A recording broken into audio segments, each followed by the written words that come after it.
Hello everyone. Today, we continue our story about the most notorious crime bosses in China. In recent years, China has taken aggressive steps to crack down on organized crime. Within just 2 years, authorities dismantled over 3,000 criminal gangs, arresting nearly 400,000 suspects. Additionally, more than 60,000 officials involved in organized crime were investigated and prosecuted. This campaign has had a significant impact on the country's social, political, and economic landscape, creating a safer and more stable environment for its citizens. An 8-part documentary series produced by China Central Television has meticulously documented some of the most infamous criminal cases. Today, we focus on one of them, the case of Chen Huimin's gang in Jiangxi province. This was the largest organized crime case ever busted in Jiangxi since the founding of modern China. Chen Huimin's gang, consisting of over 100 members, wreaked havoc, oppressing the local population. Over 15 years, they committed 97 crimes, leading to the deaths of 6 people, 3 serious injuries, and 17 minor injuries. What's shocking is that despite orchestrating a brutal murder with a firearm, Chen Huimin was only sentenced to 3 years in prison. Even more outrageously, he served just 2 years and 4 months before being released. It was a scenario that seemed straight out of a crime movie, except it happened in real life. So what exactly did Chen Huimin do? How did he rise to power? And in the end, how was he finally brought to justice? Born in 1974 in Yiguang County, Jiangxi, Chen Huimin was a rebellious child. He refused to study, constantly defied his parents and teachers, and frequently got into fights. Despite being small in stature, he was ruthless in brawls, never holding back. This viciousness quickly made him the leader of his group. After finishing middle school, Chen Huimin dropped out and officially entered the criminal underworld. From then on, he was in and out of police custody for crimes such as gang fights, disturbing public order, and harassing women. He was subjected to multiple reform programs and even faced prison time, but each time he was released, he became more violent.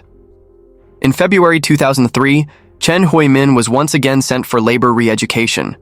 The moment he was released, he and his younger brother, Chen Huifa, gathered a group of thugs and resumed their illegal activities. They extorted protection money and fought turf wars with rival gangs. His daily life was a series of bloody battles, where a human life was worth no more than a stab wound. But he soon realized that brute force alone wouldn't guarantee survival or dominance. He needed weapons. From then on, he always had the upper hand. If others fought with fists, he used knives. If they had knives, he brought guns. This ruthless approach earned him a fearsome reputation in the criminal underworld. On October 18, 2004, a subordinate of Chen Huimin got into a dispute with a group of local workers. Without bothering to ask questions, Chen gathered his men, armed them, and stormed into the workers' dormitory, attacking indiscriminately. Screams filled the air as blood splattered everywhere. By the end of the assault, 5 workers were seriously injured. The incident caused an uproar in the local community. The longer he operated in the shadows, the more he understood that fists and guns were only temporary tools. To maintain power, he needed money, the key to bribing both enemies and officials. So, he partnered with a fellow Jiangxi native, Sumo Yang, to enter the timber business. Yihuang County was rich in forest resources and a major hub for timber production. With his reputation in the local private sector, businesses, big and small, had no choice but to respect Chen Huimin. As a result, his timber business flourished, generating substantial profits. However, in 2005, tensions arose between him and Sumo Yang. Chen controlled all the business capital, but Su wanted to allocate some funds to start a transportation company. Chen rejected the idea outright, seeing it as unprofitable. Their disagreements grew into heated arguments, making Chen feel that Su was no longer loyal and might even challenge his authority. On the night of July 7, 2005, at around 10 p.m., near an abandoned forestry transport station on North Guan Road, their dispute turned deadly. Under the dim streetlights, Chen Huimin narrowed his eyes at the man who was once his ally, his mind filled with murderous intent. Without hesitation, he pulled out a hidden gun and coldly pulled the trigger. The bullet tore through the air, striking Su Moyang in the back. He staggered, his eyes wide with shock, blood pouring from his mouth. His pulmonary artery had been severed. He collapsed to the cold ground, unable to utter a single word. Chen Huimin stood over the body, his expression devoid of emotion. To him, this was just another obstacle removed. This shooting caused an even greater stir than his previous gang fight, forcing local police to launch a special task force to investigate. Witness testimonies quickly identified Chen as the primary suspect, but before he could be arrested, he fled to Fujian province, putting the case at a standstill. Rumors spread that local authorities were reluctant to pursue him, fueling further public suspicion. After months on the run, Chen realized that he couldn't stay in hiding forever. Coincidentally, as China prepared to celebrate the 60th anniversary of its founding, the government announced a leniency policy for criminals who voluntarily surrendered. Seizing this opportunity, he and his brother devised a plan to turn himself in, but on his own terms. Instead of admitting to premeditated murder, he crafted a story to downgrade his crime to manslaughter. He reconstructed the crime scene, claiming that the gun actually belonged to Su Moyang and that he had merely been holding onto it for safekeeping. On the night of the incident, he said he was returning the gun when it accidentally discharged, killing Su. However, this story completely contradicted the evidence collected by police, as there was a direct eyewitness to the murder. To make his version of events seem credible, Chen pressured two witnesses into providing false testimony. Fearing retaliation, they complied. Once he had fabricated enough supporting evidence and bribed the right people, on May 12, 2010, Chen Huimin was sentenced to 3 years and 6 months in prison for negligent homicide. Additional charges from a previous assault case increased his total sentence to 4 years. But the most shocking twist came on September 16, 2012, just 2 years and 4 months later, when he was released early. A man who had committed multiple violent crimes, including murder, had served less than 2.5 years. This cemented his reputation as an untouchable figure in the underworld. After his release, he continued recruiting ex-convicts and outlaws into his gang. He stockpiled firearms, knives, and other weapons to strengthen his forces. Under his leadership, the gang became more structured and sophisticated. To maintain control, he established a strict 3-tier hierarchy. He and his brother, Chen Huifa, were at the top. The second tier consisted of trusted lieutenants who managed operations. Each lieutenant controlled a group of subordinates, forming the third tier. Loyalty was paramount. Lower-ranked members had to address superiors as boss and follow orders without question. Any defiance was met with severe punishment. If a mission was assigned, all members had to be ready 24/7. Before any operation, gang members wore masks, handed over their phones, and took every precaution to avoid surveillance.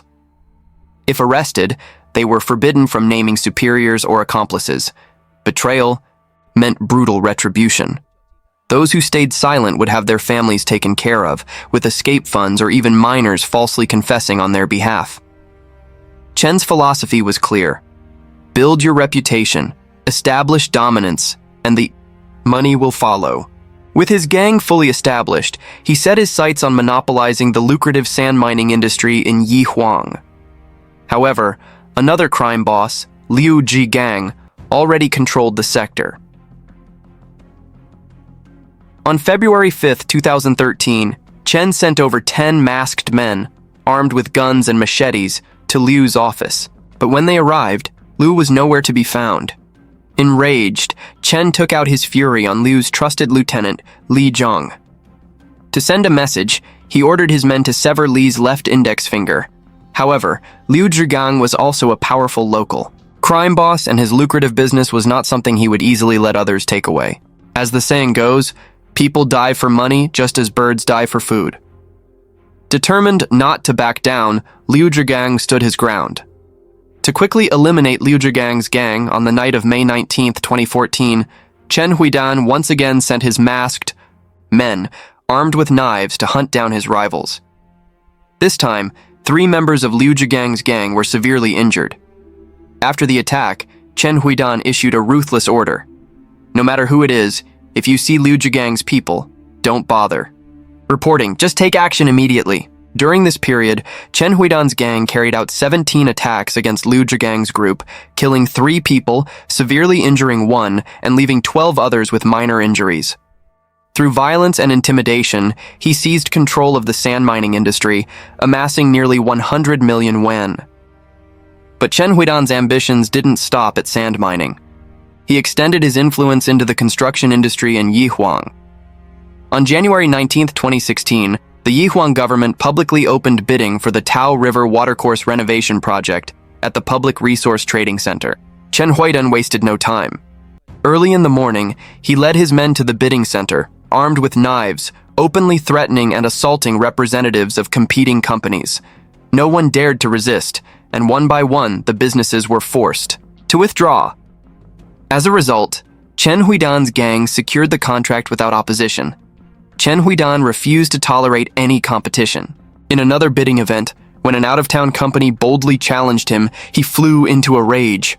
As soon as the bidding ended, he ordered the company's representative to be kidnapped, detained, and brutally beaten before being released. After this violent display, no one dared to challenge his dominance again. His gang monopolized nearly every construction project in Yihuang. If he set his sights on a project, other companies had no chance of competing fairly. Beyond construction, Chen Huidan and his younger brother Chen Huifa also ventured into real estate. When a company from Jiangxi partnered with Chen Huifa on a major development project, they invested 15 million yuan, while Chen Huifa contributed only 2 million. However, as soon as the contract was signed, the Jiangxi company's employees were completely sidelined, replaced by Chen Huifa's people. The project stalled, and their investment became unrecoverable, forcing them to take legal action. Upon hearing this, Chen Huidan retaliated immediately. He sent his men to surround the company, smashing several of their cars. Fearful of his power, the company ultimately gave up, writing off their investment as a loss. By leveraging their criminal influence, the Chen brothers became the underground rulers of Yihuang. Whether in the criminal underworld or within the government, there was nothing they couldn't manipulate.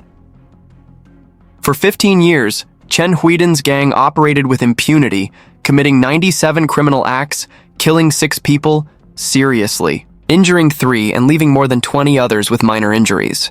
Their reign of terror severely impacted the local economy and society.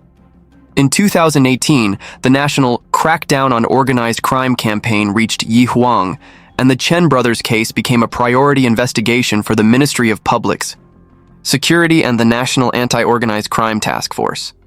On July 12, 2018, the police formed Task Force 712. 2 days later, in the early hours of July 14th, over 300 elite officers were deployed to Yihuang to capture Chen Huidan and his gang. At around 3 a.m., the police arrived at Chen Huidan's residence. Hearing the e-bike officers call out, he immediately shut off the lights, retrieved a pistol from his safe, and prepared to fight back. But when he peeked out the window and saw the surrounding area swarming with heavily armed officers, he realized there was no escape. After a few moments of hesitation, he put the gun away and surrendered without resistance. That night, Chen Huidan, Chen Huifa, and 18 key gang members were arrested. After nearly 10 months of investigation, on April 16, 2019, a total of 141 gang members had been captured. The authorities confiscated 52 firearms, 468 rounds of ammunition, and over 100 million yuan. On October 27, 2019, the court held the first trial for the case. After the proceedings, Chen Huidan was sentenced to death, while Chen Huifa received 22 years in prison. Another 102 gang members received various sentences.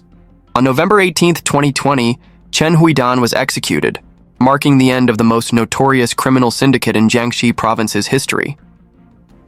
The story of Chen Huidan's gang is more than just a crime case. It is a grim warning about the dangers of criminal organizations infiltrating the economy, society, and even government. For 15 years, violence and shadowy power turned Yihuang into the private domain of a single group, where justice was twisted and the law was disregarded. But in the end, no matter how well hidden, crime cannot escape the reach of justice. This case case serves as undeniable proof that justice may be delayed, but it will never be forgotten. Those who defy the law will always pay the price. At the same time, it raises an important question. How can society prevent such tragedies from happening? Again, the answer lies in government transparency, the unwavering enforcement of the law, and most importantly, the vigilance and determination of the people. When society unites against corruption and crime, even the most powerful criminal empires will eventually collapse. In mid-2010, in Singapore, a married woman accidentally met a man online. Their conversations quickly became intimate, and within just a month, they decided to meet in real life. They dated like lovers, going out to restaurants, enjoying stolen moments of passion. The man knew she was married, yet after only 2 weeks, they still decided to spend the night together in a hotel. However, what shocked her the most was the strange request her lover made. "Can your husband join us?" The question made the woman feel disgusted, and she immediately refused. Not long after, she cut off all contact, ending the affair, believing that everything would soon be forgotten. Little did she know that it was all a trap, one set up by her own husband. And this was only the beginning of an 8-year nightmare. So what exactly happened? This case shook Singapore, and due to strict privacy laws, the identities of those involved were kept confidential. Let's begin with a man named Jay, who was 43 years old at the time. In 2008, Jay was just 27, and his wife was a year younger. They had 4 beautiful daughters, and on the surface, they seemed like a normal, happy family. But beneath that respectable facade lurked a horrifying secret. Jay was an active member of an underground forum. On the surface, this forum discussed trending social issues, but beneath that was a hidden world filled with illicit activities. A year after getting married, Jay's wife became pregnant with their first child.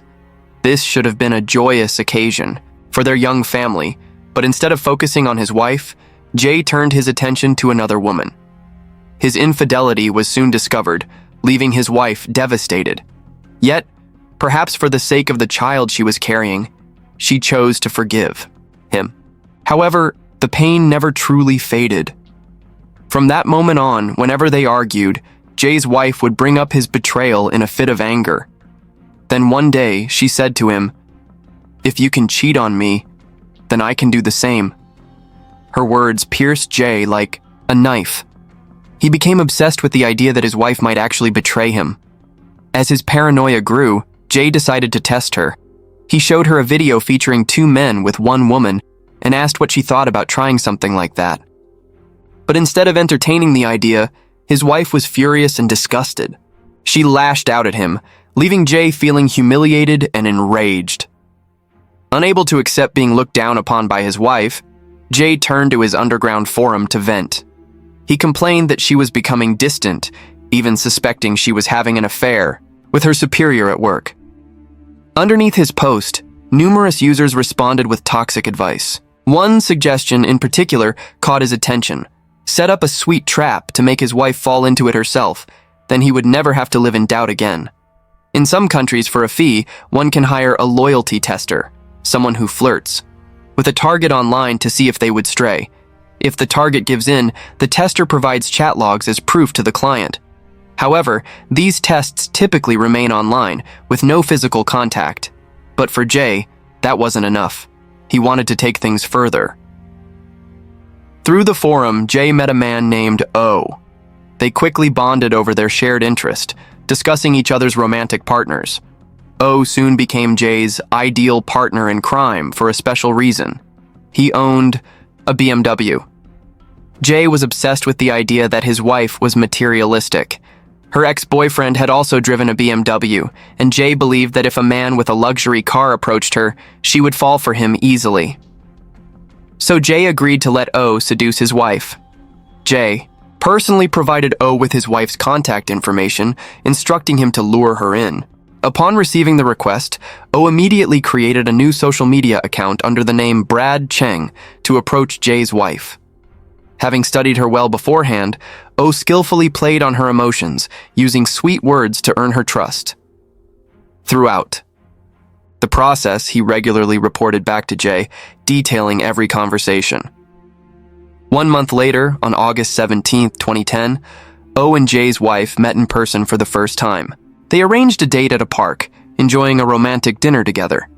2 weeks later, on September 2nd, they met again, this time in the East Coast area for lunch, before heading to a nearby hotel. Initially, O continued to report their meetings to Jay, but he omitted one crucial detail. They had spent the night together. Whether O genuinely developed feelings for Jay's wife or was simply playing his own game, it was unclear.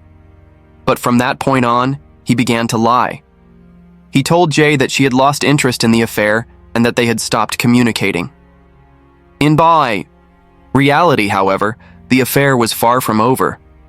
Their secret relationship continued to grow even more passionate as they secretly exchanged messages and met in private for the next 2 months, all without Jay's knowledge.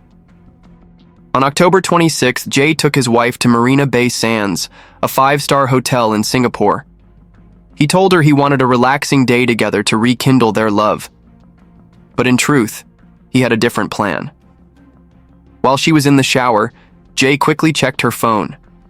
The messages he found left him speechless. He realized that O had betrayed him. When his wife stepped out of the bathroom, Jay didn't confront her immediately. Instead, he probed with a question. "A neighbor told me they saw you holding hands with a man and entering a hotel together. Is that true?" To his surprise, his wife didn't deny it. She openly admitted to the affair but insisted that it was over. The reason? One day, her lover had suggested inviting Jay to join them for a threesome. The mere thought of it disgusted her, so she cut off contact and even deleted her social media account. Jay accepted her explanation and forgave her. It seemed like the storm in their marriage had finally passed, but what his wife didn't know was that everything had gone exactly as Jay had planned.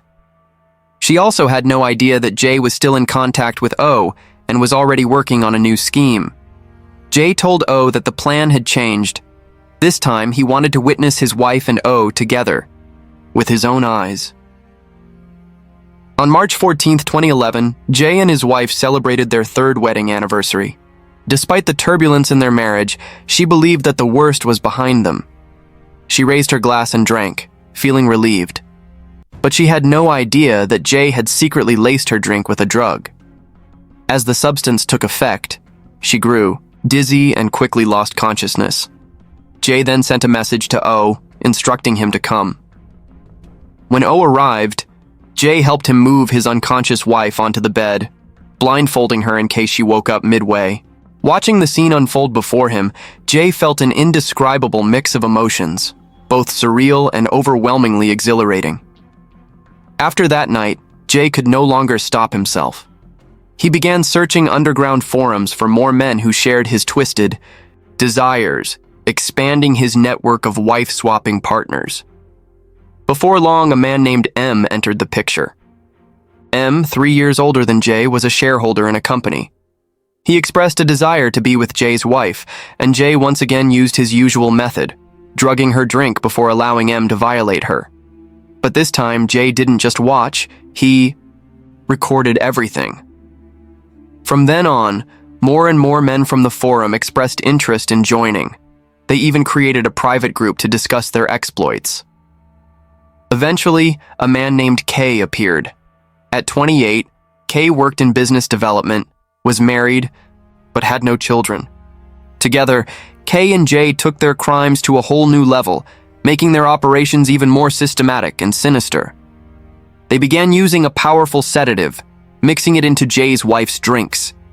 This drug was colorless, odorless, and acted quickly, rendering the victim unconscious within minutes. However, improper use could result in death. But to these depraved men, it was the perfect tool, because once their victims woke up, they would remember nothing. Jay and Kay even installed hidden cameras in the dark corners of their homes. They recorded their wives being assaulted to share the footage with each other and even live-streamed it for members of their group to watch. These women, in the very homes they believed to be their safest haven, became victims of the men they once trusted the most. On a day in 2010, Kay drugged his wife, covering her eyes before calling Jay over to assault her while he stood by, taking pictures. That same year, they repeated the act. This time, Jay assaulted Kay's wife. By February 2013, Jay's wife was feeling unwell on a special occasion. Pretending to care, Jay gave her medication, but his real intention was to render her unconscious. Once she was defenseless, Kay arrived and continued the assault. To them, their wives were no longer partners but mere objects to satisfy their twisted desires. Their depravity escalated as they contemplated expanding their group, inviting more men to join. Kay even told Jay, "If we can get them pregnant, that would be even more exciting." They exchanged private messages mocking the women they had violated, believing that no matter how intelligent a woman was, she would always succumb to a man's control. Jay took things further. He not only invited men to his home to assault his wife, but also seized opportunities when his wife was away on business trips to attack the wives of other members in the group. Do you remember M? Under the pretense of a work discussion, M brought his ex-wife to Jay's house and drugged her. When she lost consciousness, he held her down so Jay could assault her. Beforehand, Jay had already set up hidden cameras to live-stream the crime to their group.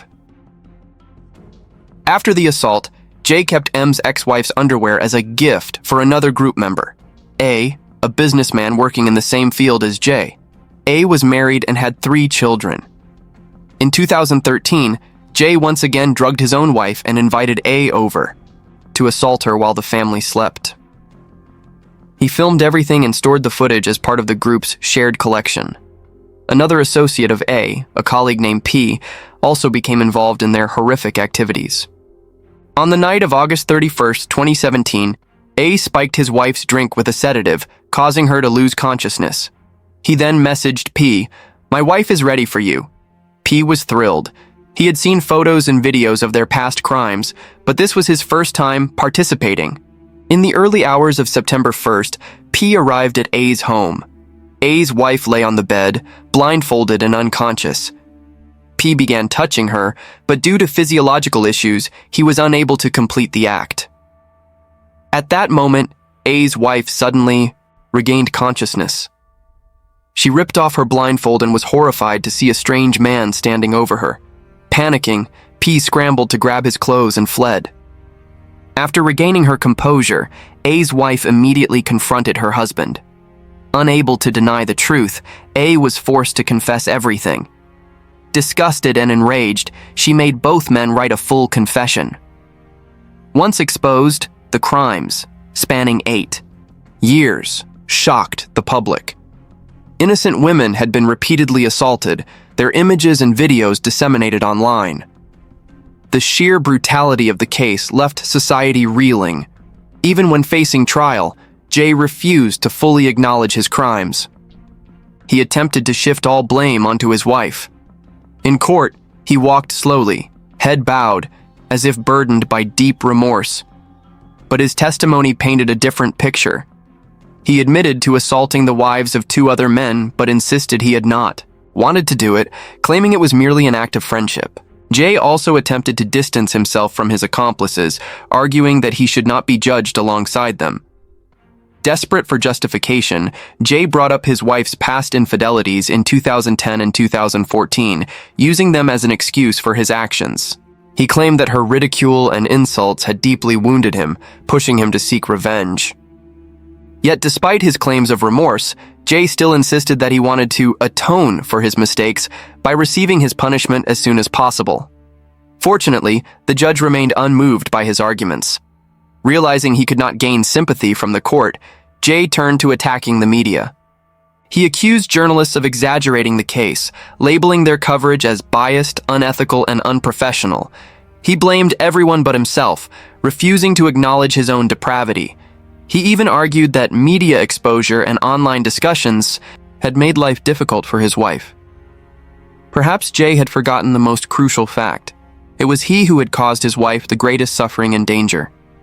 When all else failed, Jay resorted to a psychiatric evaluation, which diagnosed him with sexual deviance. He brazenly claimed that his wife had forgiven him. However, investigation reports confirmed that at the time of his crimes, Jay was fully conscious and aware of his actions, meaning his diagnosis could not be used to mitigate his sentence. Psychological reports on Jay's wife revealed the immense trauma she had endured.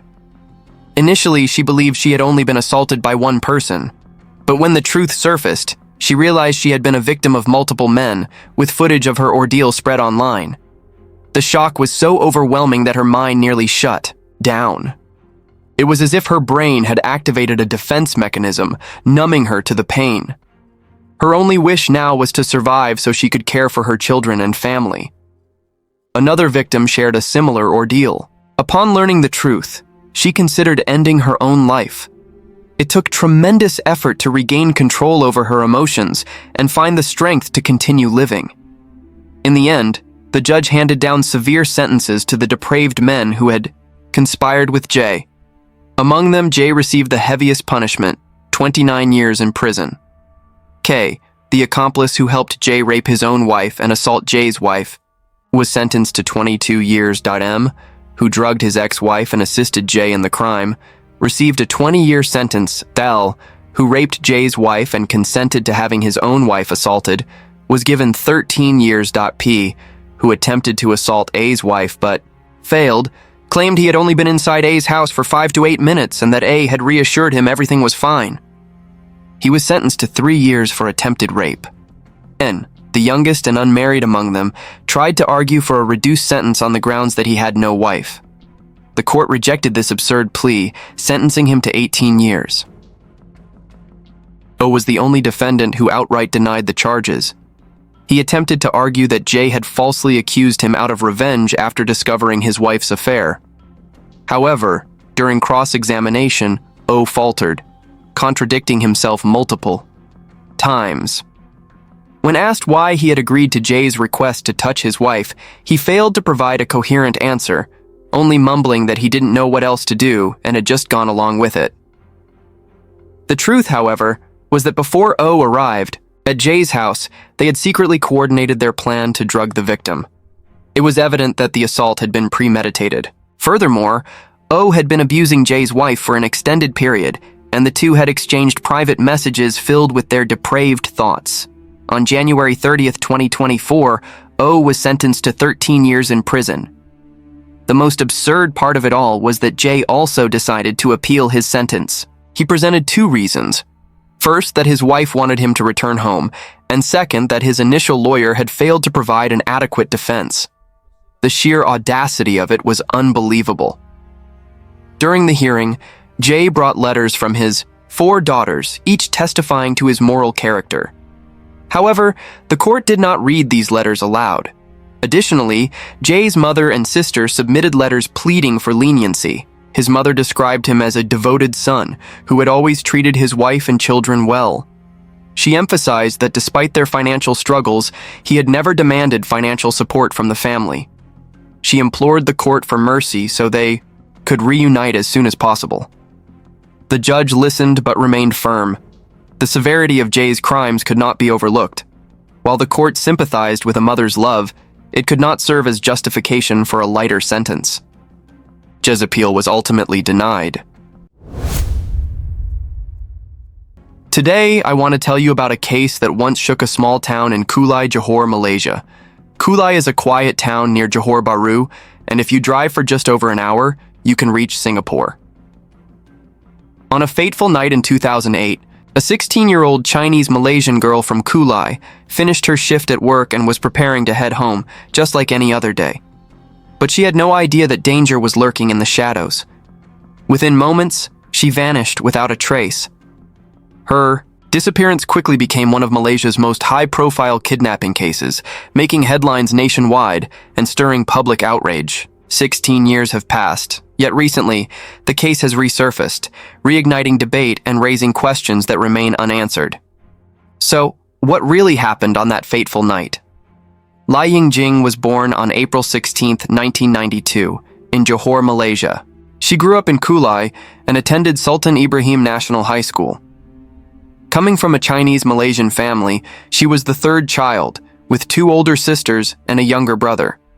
Though she wasn't from a wealthy family, she stood out with her striking beauty. Always well-groomed, from her hairstyle to her outfits, she was often regarded as the school's most beautiful girl. But she wasn't just a pretty face, she was also an exceptional student. In her secondary school exams, she achieved an impressive 7 A's. From a young age, she practiced dance and was a member of her school's Silk Ribbon dance team. Smart, talented, and hard-working, Lai Yingjing was admired by many. Despite her many strengths, she remained humble, warm, and kind to those around her. She often treated her friends to movies and meals, which made her well-liked by everyone.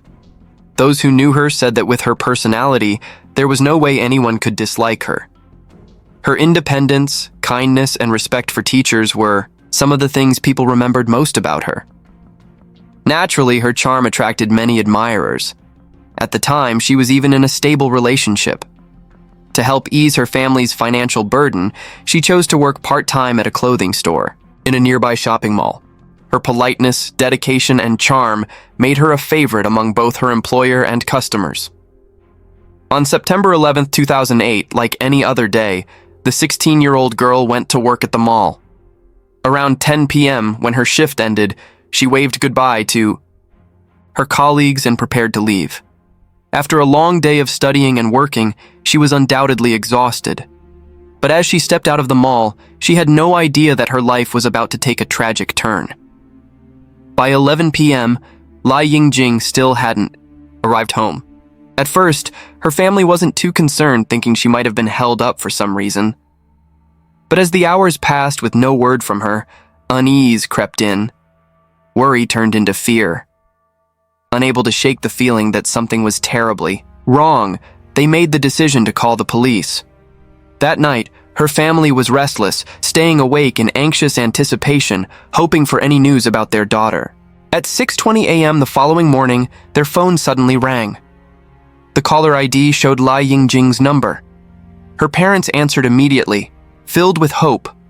But the voice on the other end wasn't their daughter's. It was a man. His voice was cold and emotionless. The man declared that Lai Yingjing had been kidnapped. He demanded that the family prepare 60,000 ringgit in cash as ransom. If they failed, the consequences would be dire. Her parents panicked.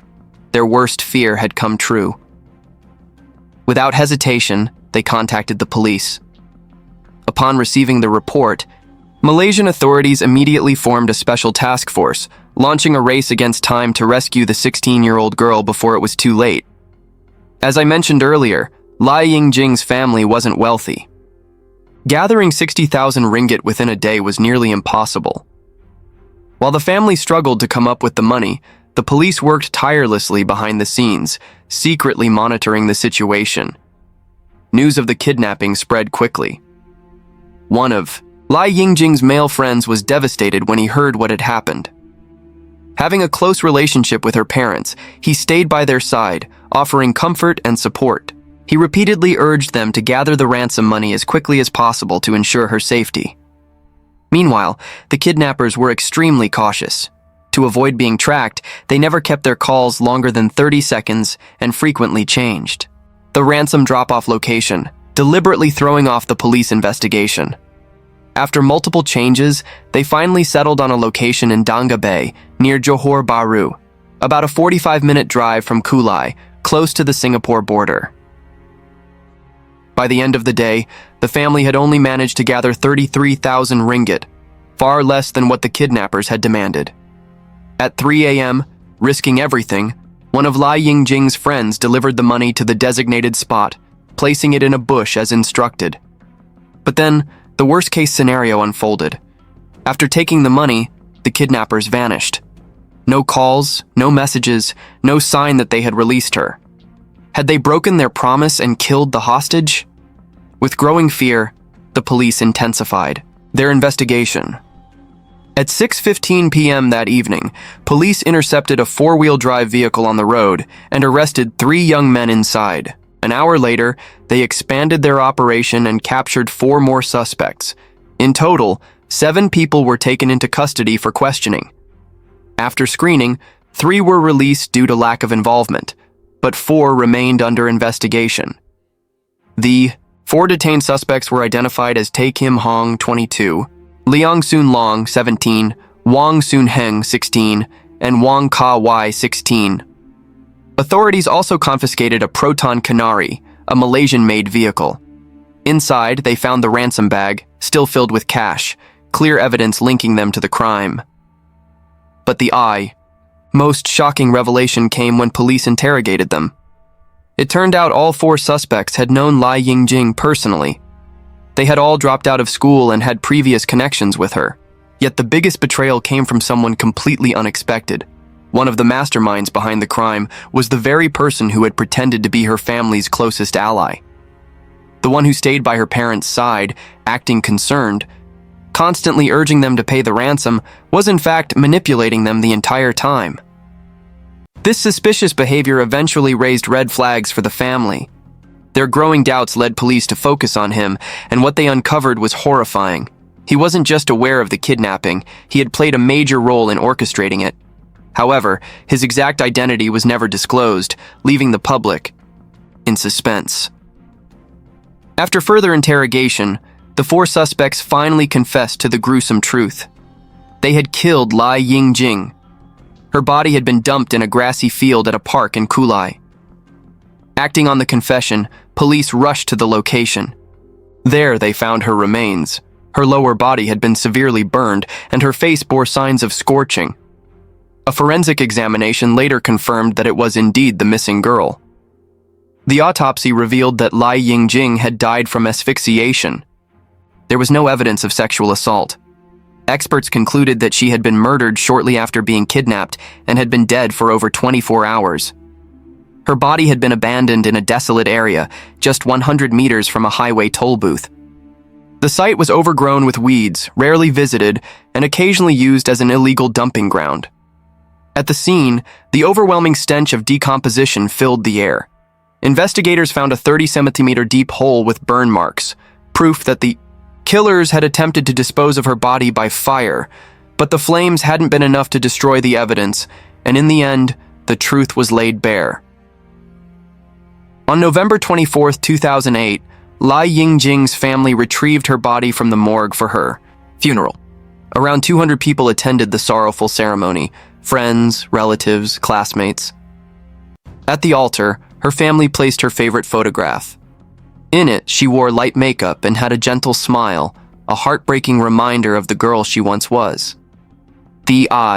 Friends of Lai Yingjing folded over 400 paper roses as a tribute to their love and grief. Alongside them, farewell cards filled with heartfelt messages lay on the altar. Her parents prepared a white dress and a pair of ballet shoes to be buried with her, hoping that in the afterlife, she could continue to pursue her dream of dancing. Lai Yingjing's short life was filled with love, yet that love could not save her from a tragic fate. Her death sent shockwaves through her family, especially her mother. The unbearable grief pushed her into severe depression, and her relatives had to constantly support her, fearing she would be consumed by sorrow. Following the investigation, the police discovered that the 4 arrested suspects had no prior criminal records. Additionally, no murder weapon was found in their possession. This raised a disturbing question. What could have driven these young men to commit such a brutal crime against Lai Yingjing? Speculation ran wild among the public. The most widely believed theory pointed to Tae Kim Hong, the 22-year-old mastermind behind the crime. He had harbored deep feelings for Lai Yingjing and had repeatedly confessed to her, only to be rejected, each time.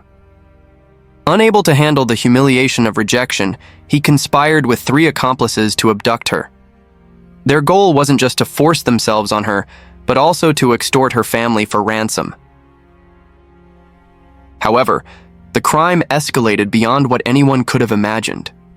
Even after receiving the ransom, they did not release their captive. Instead, they made the horrifying decision to kill Lai Yingjing and attempted to burn her body to destroy the evidence. The police concluded that because she recognized her kidnappers, releasing her would have led to their arrest. To cover their tracks, they silenced her permanently.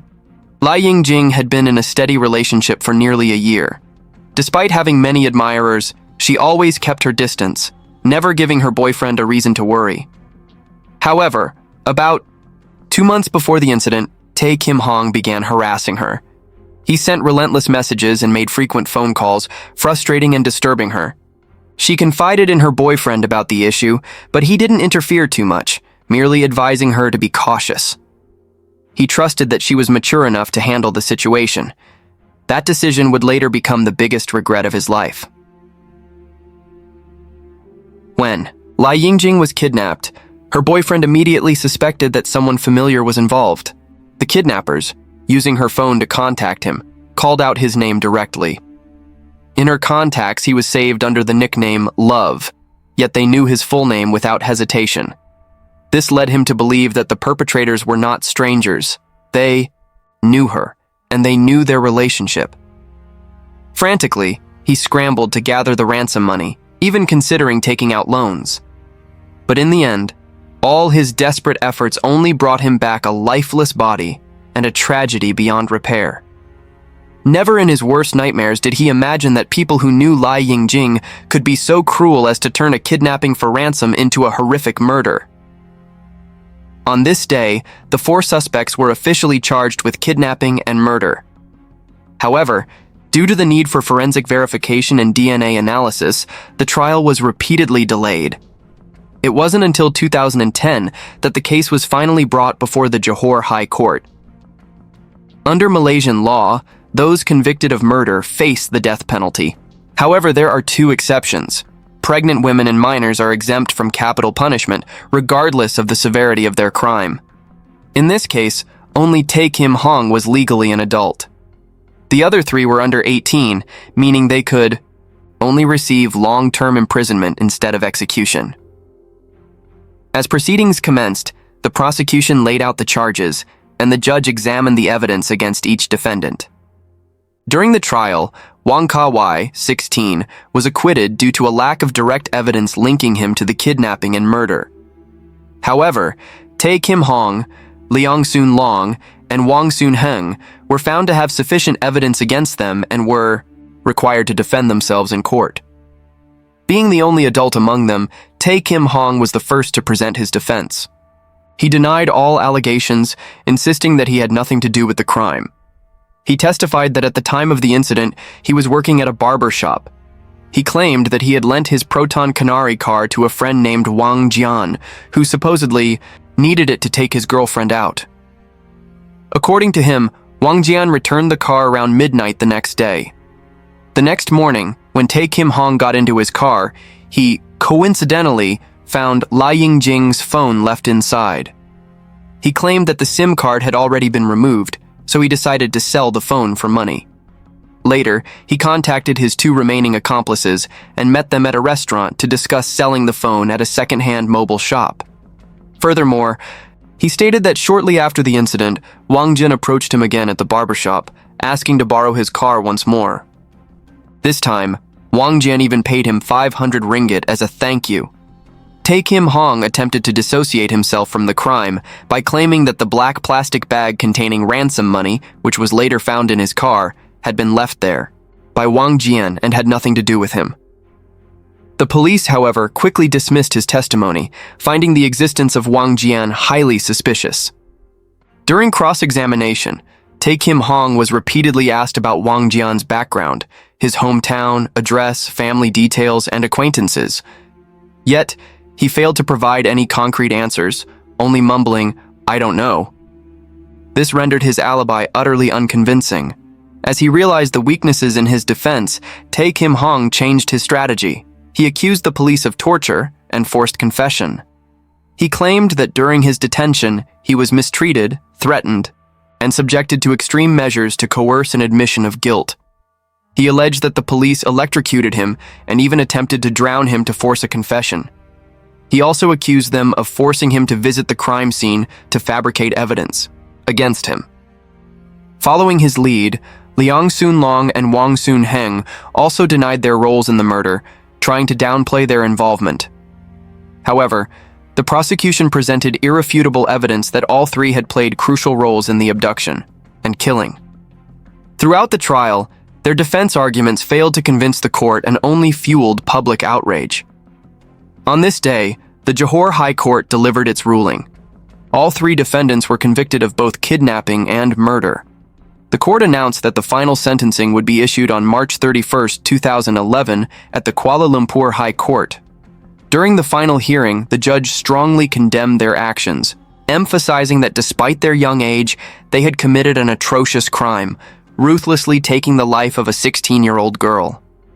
Not only had they killed her, but they had also attempted to burn her body to destroy evidence. The judge pointed out their complete lack of remorse and extreme cruelty, concluding that they must face the full weight of the law. Although sentenced to death, the fate of the two underage defendants in the case, Wong Soon Heng and Leong Soon Long, was not entirely sealed. Under Malaysia's juvenile protection law, they could escape the death penalty and instead receive life imprisonment. However, whether their sentences would be reduced depended entirely on the Sultan of Johor, who had the constitutional power to grant pardons. Malaysia is a multi-ethnic and multi-religious country, but Islam is the official religion under its constitution. In most states, a Muslim is appointed as the state's ruler and is known as the Sultan. The term Sultan originates from Arabic and means ruler. Within his authority, the Sultan has the power to grant pardons to prisoners, including juvenile offenders. Therefore, the future of Wong Soon Heng and Leong Soon Long was entirely in the hands of the Sultan of Johor. As for Tay Kim Hong, since he was already 22 at the time of the crime, he was sentenced to death by hanging for murder. Additionally, he received another death sentence for kidnapping. Lai Yingtian's family attended every court session hoping for justice. While they knew their daughter could never return, they believed Tay Kim Hong's sentencing was fair. At least the perpetrator was given the punishment he deserved. In 2013 and 2015, Tay Kim Hong appealed twice in an attempt to overturn his death sentence, but both appeals were rejected. From that point on, he remained imprisoned, awaiting execution. Meanwhile, the two juvenile offenders stayed in prison, waiting for a final decision. It seemed the case had finally come to a close, but in 2023, an unexpected turn of events reignited public outrage. In April 2023, Malaysia officially passed a law abolishing mandatory death sentences. Previously, under Malaysian law, serious crimes such as drug trafficking, murder, terrorism, and illegal firearms possession were automatically punishable by death, with no exceptions. However, under the new law, the death penalty was not entirely abolished. Judges now had the discretion to determine sentences based on the severity of the crime. This change opened the door for many death row inmates who had not yet been executed to appeal for reduced sentences. Tay Kim Hong was one of those who submitted a request for retrial. On May 16, 2024, Tay Kim Hong was officially retried at the federal court. His defense attorney emphasized that he had shown genuine remorse and argued that his act of burning the victim's body was not an act of cruelty, but merely an attempt to destroy evidence. The lawyer also claimed that the suffocation caused by gagging Lai Yingtian did not last too long and could be considered a mitigating factor. Additionally, they argued that Tay Kim Hong was only 22 at the time, young and impulsive, not a heartless criminal. Despite fierce opposition from the victim's family and the public, the three judges of the federal court unanimously issued a new ruling. Tay Kim Hong was sentenced to 40 years in prison and 17 strokes of the cane, 5 for kidnapping, and 12 for murder. His sentence was backdated to the time of his arrest in 2008. This meant that Tay Kim Hong would be released in September 2048 at the age of 62. If he displayed good behavior in prison, he might be granted early release. The verdict sparked intense controversy. Lai Yingtian's family was devastated, arguing that the ruling could never compensate for the immense loss they had endured. They also feared that even after his release, their family would never be truly safe from the threat of revenge.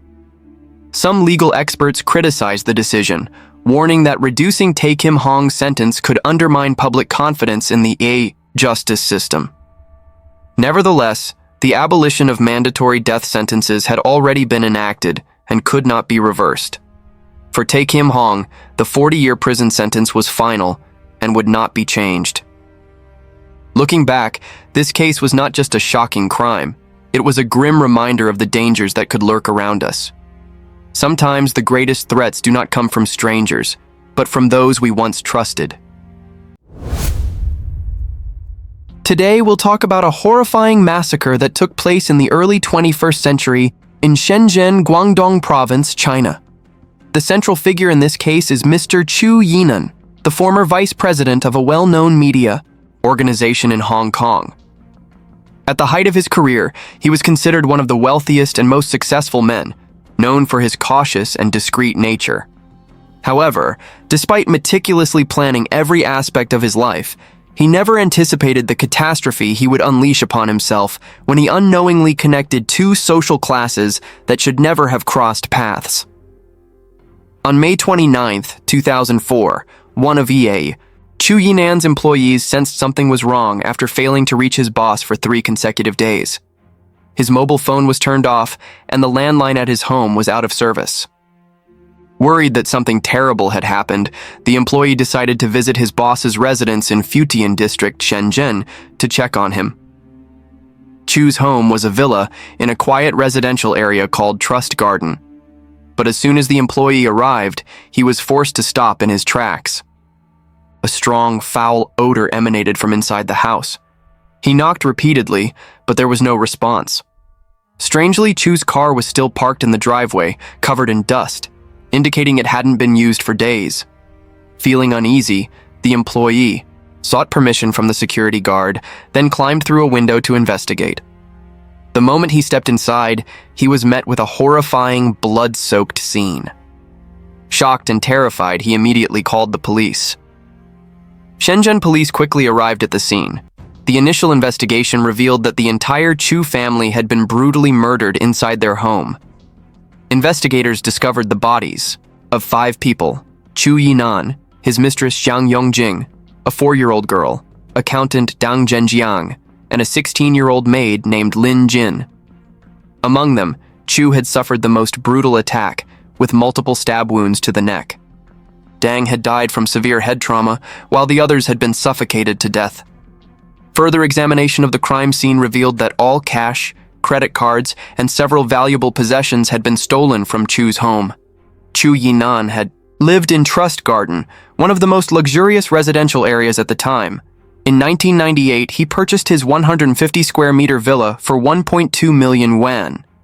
Back then, mortgage loans were uncommon, and most wealthy buyers paid for their homes in full. Despite his immense wealth, Chu led a relatively simple and low-profile life. He dressed modestly, never flaunted his riches, and even opted for budget-friendly barbershops instead of high-end salons. He had no known disputes or conflicts with his neighbors. However, details from the crime scene led investigators to question whether this was truly a robbery homicide or a revenge killing.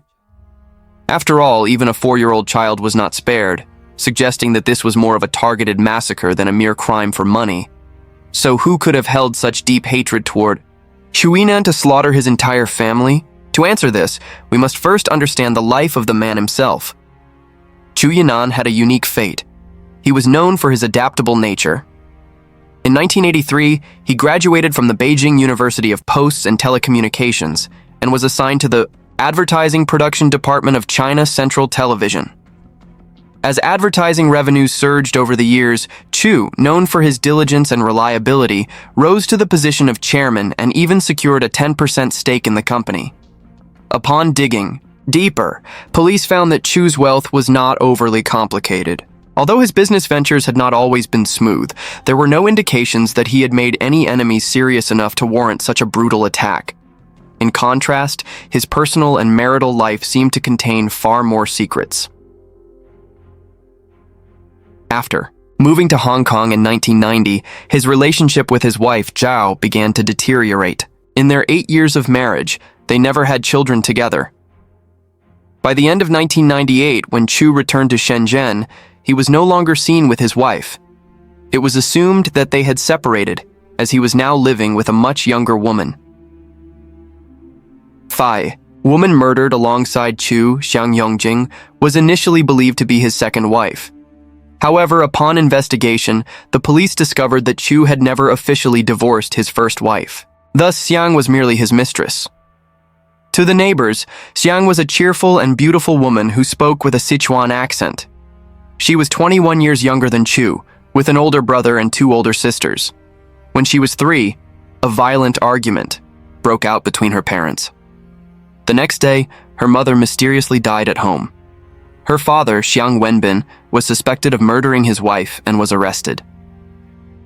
As a result, the Xiang siblings became orphans overnight, left in the care of their frail grandparents with little support from extended family. 3 years later, due to a lack of conclusive evidence, Xiang Wenbin was released. But his absence had already plunged the family into extreme hardship. All 4 children had to drop out of school after primary education. To survive, Sheng Yongjing took on various jobs. She endured countless hardships but earned very little.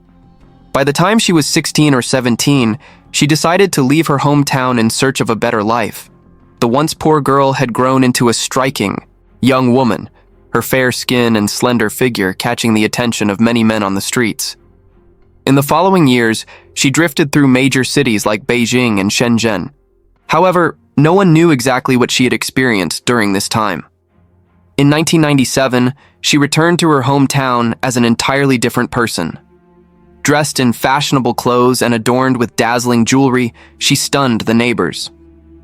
The ring on her finger alone was worth more than 9,000 yuan, a fortune for the rural community she came from. By the end of 1998, through introductions from friends and family, she met Yang Wen, a bus driver in Hongya County, Sichuan. Yang was a divorced man with a child from his previous marriage. Despite warnings from those around her, she married him in April 1999, but their marriage was far from happy. The couple frequently argued. In 2001, she gave birth to a daughter, Yang Xiuyue. However, when the baby was only 6 months old, Xiang abruptly left her hometown, claiming she was going to Shenzhen to learn beauty techniques. She then disappeared for over 6 months without returning home once. When she returned home for a rare Lunar New Year visit, she only stayed for a little, over 10 days before leaving again. This behavior started making her husband, Yang Wen, suspicious. Feeling uneasy, he decided to follow the address where he had been sending baby formula for their daughter. There, to his shock, he discovered the presence of a man named Chu Yinan. Realizing his wife had been having an affair. On February 20th, 2002, Yang Wen made the decision to file for divorce. In reality, Xiang Yongjing had met Chu Yinan years earlier when she first moved to Beijing for work. However, at the time, Chu was still married and often away in Hong Kong for business. Not feeling secure in that situation, Yongjing ultimately returned home and married another man. But after she gave birth to her daughter, Chu Yinan unexpectedly reached out to her, reigniting their past feelings. Since her marriage with Yang Wen was already unhappy, she quickly gave in. Not long after, she made the decision to take her daughter to Shenzhen to live with Chu Yinan. From then on, she rarely returned home. Life in Shenzhen was easy for her. Every day, she would visit the Viet Lai tea house in her apartment complex, where she played cards and relaxed. There, she met many women in similar situations, including Wu Yuanshui. In 1997, when Hong Kong was handed back to China, it triggered a surge in wealthy Hong Kong men keeping mistresses on the mainland. Women like Xiang Yongjing could earn anywhere from H$3,000 to H$10,000 a month without doing any hard labor. Wu Yuanshui came from a poor rural family in Hubei province.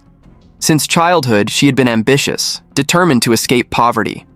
After finishing middle school, she moved to Guangdong to work, dreaming of a better life.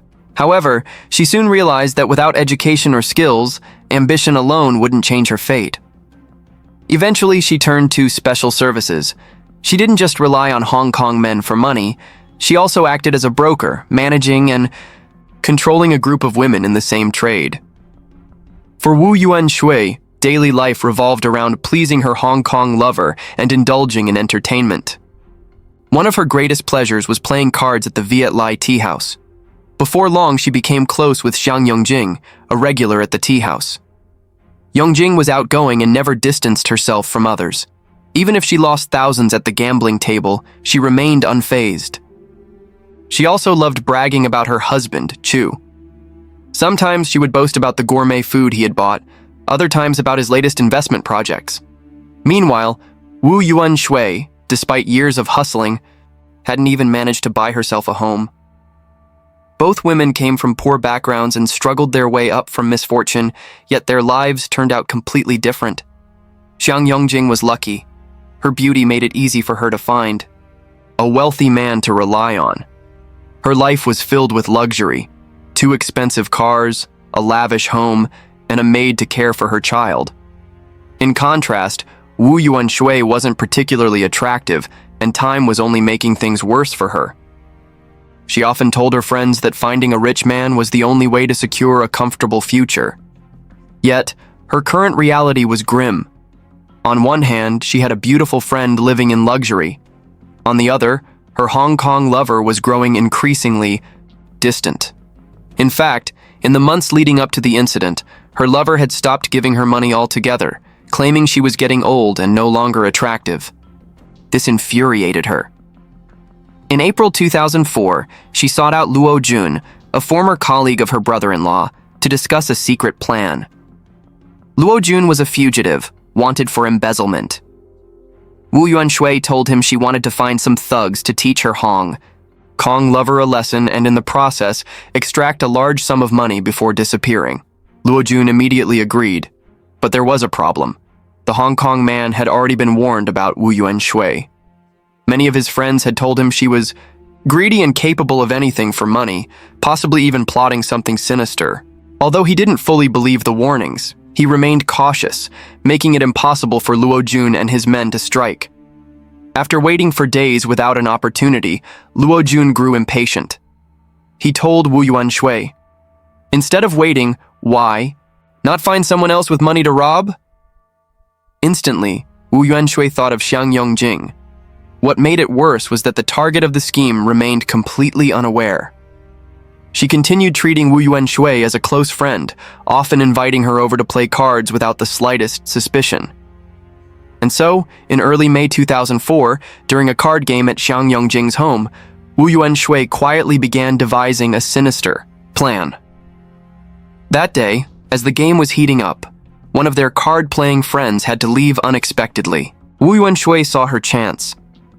"Why don't I call someone to take her place?" she suggested. Without hesitation, she picked up the phone and called Luo Jun. About 30 minutes later, Luo Jun arrived at Chu Yinan's home. It was the first time all Wu, 3 of them, Xiang Yongjing, Wu Yuanshui, and Luo Jun, were together in the same place. From that day on, Wu Yuanshui became the inside informant, secretly observing and memorizing the family's routines, while Luo Jun continued using card games as an excuse to scope out their home. During this time, they even met Chu Yinan. However, Luo Jun couldn't determine just how wealthy the family was, and he hesitated. After 2 more weeks of observation, he temporarily returned to his hometown in Chuzhou, Hunan province. But just days later, Wu Yuanshui called, urging him to come back. She claimed the perfect time to strike had come and told him to return to Shenzhen immediately. At the time, Luo Jun was in his hometown with a friend, Zhang Dao, planning to steal a car. Hearing the news, he abandoned that plan, grabbed a few pre-sharpened knives, and convinced Zhang Dao to join him. He then contacted 2 other accomplices online, Zheng An and Hu Gang. The 4 of them, armed with weapons, set off for Shenzhen. They agreed to act on May 26th. That day, Xiang Yongjing took her daughter to the hospital while Chu Yinan went to work. The only person left at home was their 16-year-old maid. It was the perfect opportunity. Wu Yuanshui gave Luo Jun the family's phone number, instructing him to call the maid and pretend to be a friend of Xiang Yongjing delivering a package. Just as expected, the young maid didn't suspect anything. When she got the call, she opened the door without hesitation and even offered the men tea. But the moment she turned her back, Zhang Dao swiftly pulled out a knife and held it to her throat. Terrified, the maid didn't even have time to scream, before Zhang Dao and Luo Jun tied her up and gagged her. With the only person in the house now subdued, Luo Jun immediately called Zheng An and Hu Gang inside, while he stood outside to keep watch. Inside, the 3 criminals made themselves comfortable. They turned on the TV and lounged on the sofa for over 2 hours, waiting for the homeowners to return. At 4 p.m., Xiang Yongjing and her daughter were the first to arrive. The moment she stepped inside, she was ambushed. Then, at around 6 p.m., Chu Yunan came home. He was quickly tied up, and before he could say a word, they gagged him. Both victims were completely under the gang's control, unable to resist. By 7 p.m., Hu Gong and Zheng An had searched the entire house, taking multiple bank cards, mobile phones, 3,800 yuan, and 620 Hong Kong dollars. At 9 p.m., Zhang Dao called La Jun over and handed him the bank books and cards they had found. La Jun left immediately, heading to a nearby ATM, where he withdrew 5,000 yuan from Xiang Yongjing's account. By 11 p.m., the company accountant of Chu Yinan also returned home. The criminals subdued him using the same methods. At that point, everyone in the household had been captured. Zhang Dao called La Jun again, telling him to return and retrieve 2 more bank cards found in the master bedroom. When La Jun checked one of them, he was shocked. It held over 6 million yuan. He immediately informed Zhang Dao. But then Zhang Dao delivered bad news. The old accountant was dead. At that moment, they suddenly realized that the 16-year-old maid had seen La Jun's face. They debated what to do. In the end, Zhang Dao decided to kill all the witnesses. He reasoned that since one person had already died, there was no turning back. La Jun remained silent but did not object. From that moment on, things spiraled out of control. Inside the house, Zhang Dao, Zheng An, and Hu Gong divided the killings among themselves. Zhang Dao and Zheng An were in charge of dealing with Chu Yinan and the maid. Hu Gong handled Xiang Yongjing. After the murders, only 4-year-old Yang Jiui was left. Earlier, they had discussed what to do with her if they had to eliminate all witnesses. Both La Jun and Wu Yanshui had daughters of their own, so they opposed killing a child. But Zhang Dao coldly stated, "We've come this far. Even if I don't want to do it if no one else will, then I'll do it myself." It took several days before the horrific crime was discovered. During that time, the 5 perpetrators brazenly used the stolen bank cards to shop at major malls in Shenzhen. They squandered over 630,000 yuan on gold, phones, and video cameras. Afterward, they split up and fled. Wu Yanshui escaped to Dongguan. However, the police quickly identified Wu Yanshui as a key suspect. She was the first to be arrested. Once, in custody, she broke down completely and confessed everything, exposing her accomplices. Within 30 hours, the remaining 4 were captured one by one. On September 13, 2004, the Shenzhen Intermediate People's Court held a public trial for the 5 main defendants and 2 others charged with harboring criminals and handling stolen goods. All 5 principal offenders were sentenced to death. By the end of November 2004, they were executed. Witnesses at the execution reported that they remained calm, making no scenes. The case was truly horrifying. As time passed, it faded from public memory, but the harsh lessons of greed, dishonesty, and the price of poor choices remained. Hello Wang Qingyun was born in 1956 in Changchun City, Jilin Province.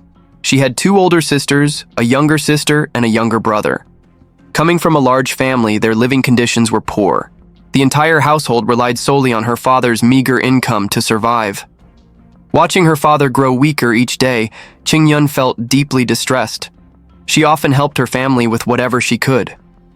One day, while out collecting firewood, she accidentally slipped down a slope. Her leg went numb, and the pain was so intense that she screamed for help.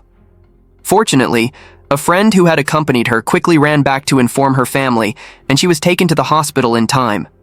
However, due to financial difficulties, she did not receive proper treatment. Her leg was only given basic medical attention before she was sent home to recover on her own. As a result, her condition worsened over time, leading to a permanent disability. As she grew up, Qingyun followed the typical path of many other women. She got married and had children. Despite their continued struggles with poverty, she had a loving husband who cared for her deeply, which gave her hope in life. Unfortunately, this happiness did not last long. When her daughter turned 18, Qingyun's husband passed away due to illness, leaving her with the entire burden of the family. With no source of income, Qingyun was forced to find work. However, because of her disability, many employers rejected her. Eventually, she managed to secure a job as a cleaner. But her busy work schedule meant she had little time to care for her daughter, Sun Jiayue, who gradually became rebellious. Almost every day, Jiayue would skip school to spend time at internet cafes playing online games. After multiple warnings that yielded no results, the school finally decided to expel Jiayue. Now completely unsupervised, she became even more reckless. Not only did she chat with strangers online, but she also secretly traveled to Wuhan to live with a boyfriend she had met on the internet. When Qingyun found out, she was so furious that she fell seriously ill. However, her daughter remained firm in her decision and refused to return home. Eventually, Qingyun had no choice but to accept reality. She thought that if her daughter could find a stable place to settle down early on, it might not be such a bad thing. At the very least, she wouldn't have to suffer from poverty at home. From that point on, Qingyun lived alone. Looking at the empty house, she felt a deep sense of loneliness. Whenever she missed her daughter, she would talk to her through video calls. One day, while on a call with Jiayue, she noticed an injury on her daughter's face. It wasn't until later that she learned Jiayue had been abused by her boyfriend. That very afternoon, Qingyun immediately bought a bus ticket and set off for Wuhan. She had always believed her daughter was living a happy life, but when she finally saw her, she was heartbroken. Not only had Jiayu lost weight, but her mental state was also severely deteriorated. At that moment, Qingyun felt like a completely incompetent mother. What angered her even more was the discovery that Jiayue had become addicted to drugs. Worse still, after probing deeper, Qingyun learned that her daughter's boyfriend, Wang Hongliang, had a history of drug-related offenses. He had previously been sentenced for illegal drug possession, but had not changed his ways even after being released from prison. Upon arriving in Wuhan, he resumed his drug trafficking operations. He met Jiayue online and lured her in with sweet words, convincing her to move to Wuhan. At first, he treated her well, showering her with affection and care. However, as time passed, his interest in her faded, and he began neglecting her. Stranded in a foreign city, Jiayu felt abandoned. With no one to rely on, she eventually fell into drug addiction. She relied on Wang Hongliang to supply her with drugs to satisfy her cravings. Of course, the drugs weren't free. Wang demanded that Jiayue pay with her body, otherwise he would beat her. Seeing her daughter so frail and helpless, Qingyun was devastated. She decided to take Jiayue back home, hoping to help her overcome her addiction. However, Qingyun herself was in poor health and had no job. They constantly struggled with financial difficulties. In a moment of despair, looking for a way to numb her emotions, Qingyun tried taking a few puffs of the drugs her daughter was using. She never imagined that those few attempts would pull her into a dark abyss she could never escape. The turning point. To afford more drugs, Qingyun even sold her own house. Despite multiple attempts to quit, she repeatedly failed. At times, she contemplated suicide, but the thought of leaving her daughter alone in the world always stopped her. In her desperation, a new idea crossed her mind. What if she became a drug dealer herself? That way, she wouldn't have to worry about money to buy drugs and could even make some profit. She then reached out to Wang Hongliang, her daughter's ex-boyfriend, and embarked on the path of drug trafficking. Qingyun was meticulous in her operations.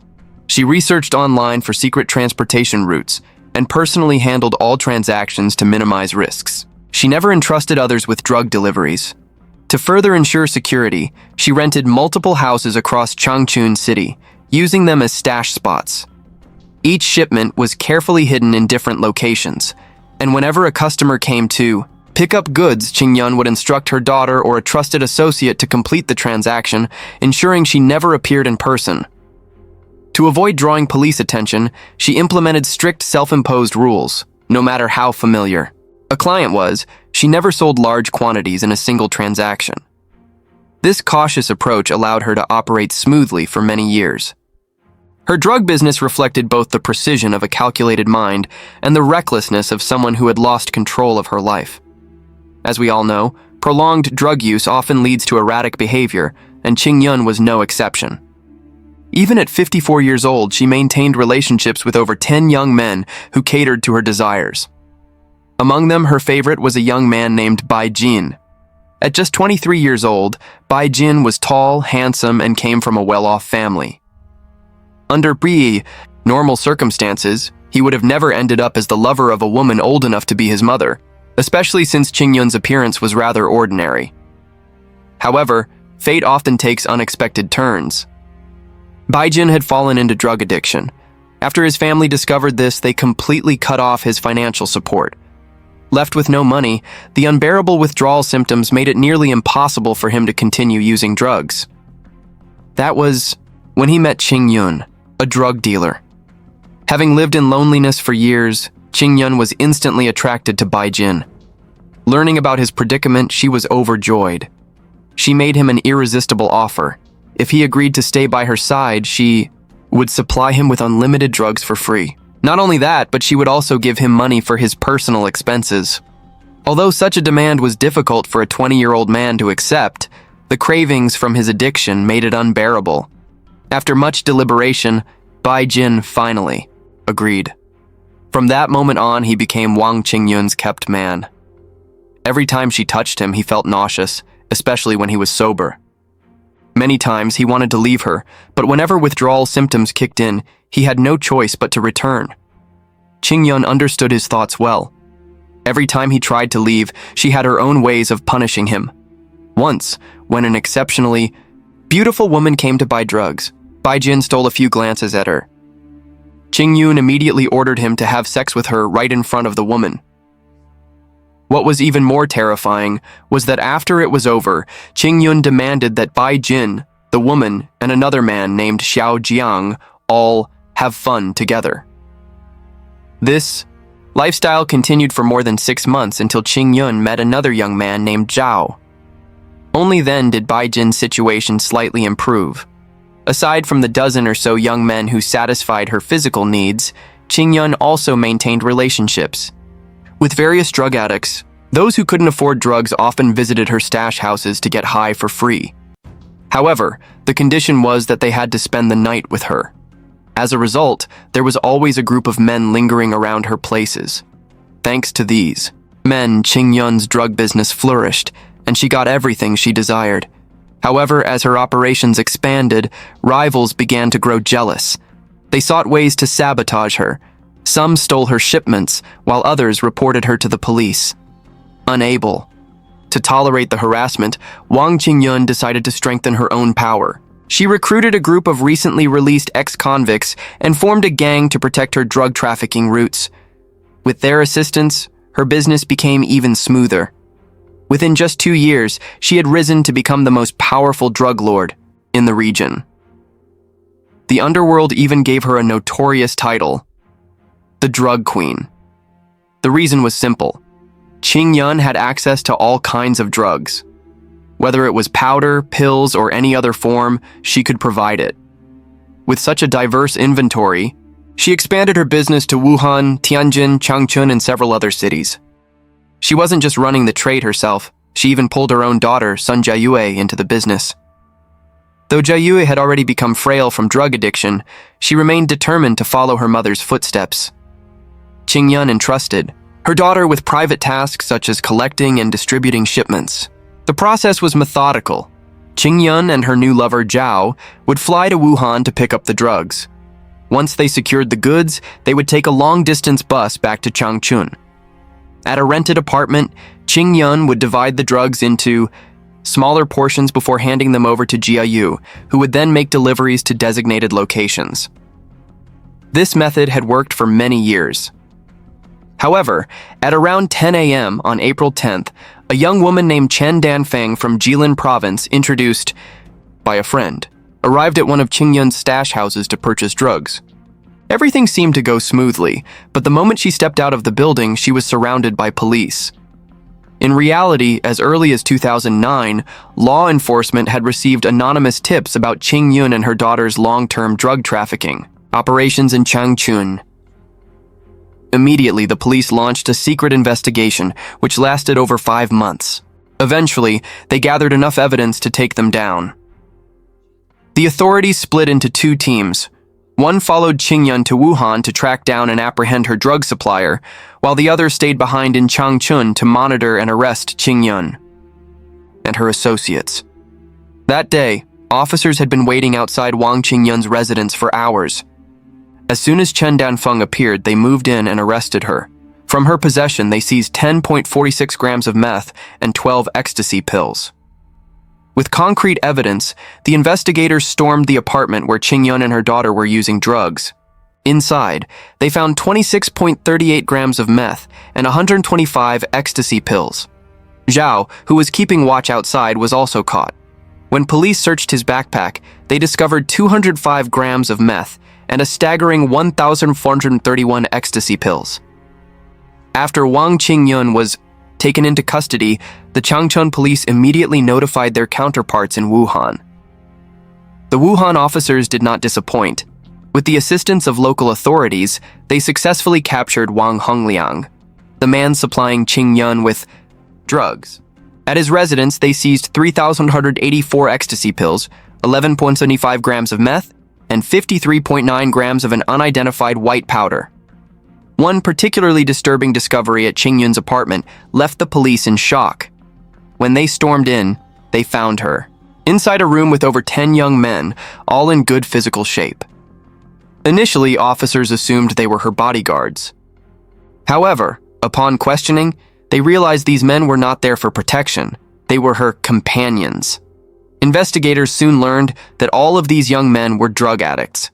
If they wanted free access to drugs, they had to sleep with Qingyun. In an attempt to justify her actions, Qingyun proudly compared herself to Empress Wu Zetian, claiming she was merely keeping young lovers like the ancient ruler. Hearing this, the police exchanged bewildered glances, struggling to process what they had just witnessed. But the shocking events didn't stop there. Sun Jiayue's behavior upon arrest was even more appalling than her mother's. After locating Jiayue, police followed her to a bathhouse. They spent nearly an entire day staking out the location before finally apprehending her. What happened next was beyond comprehension.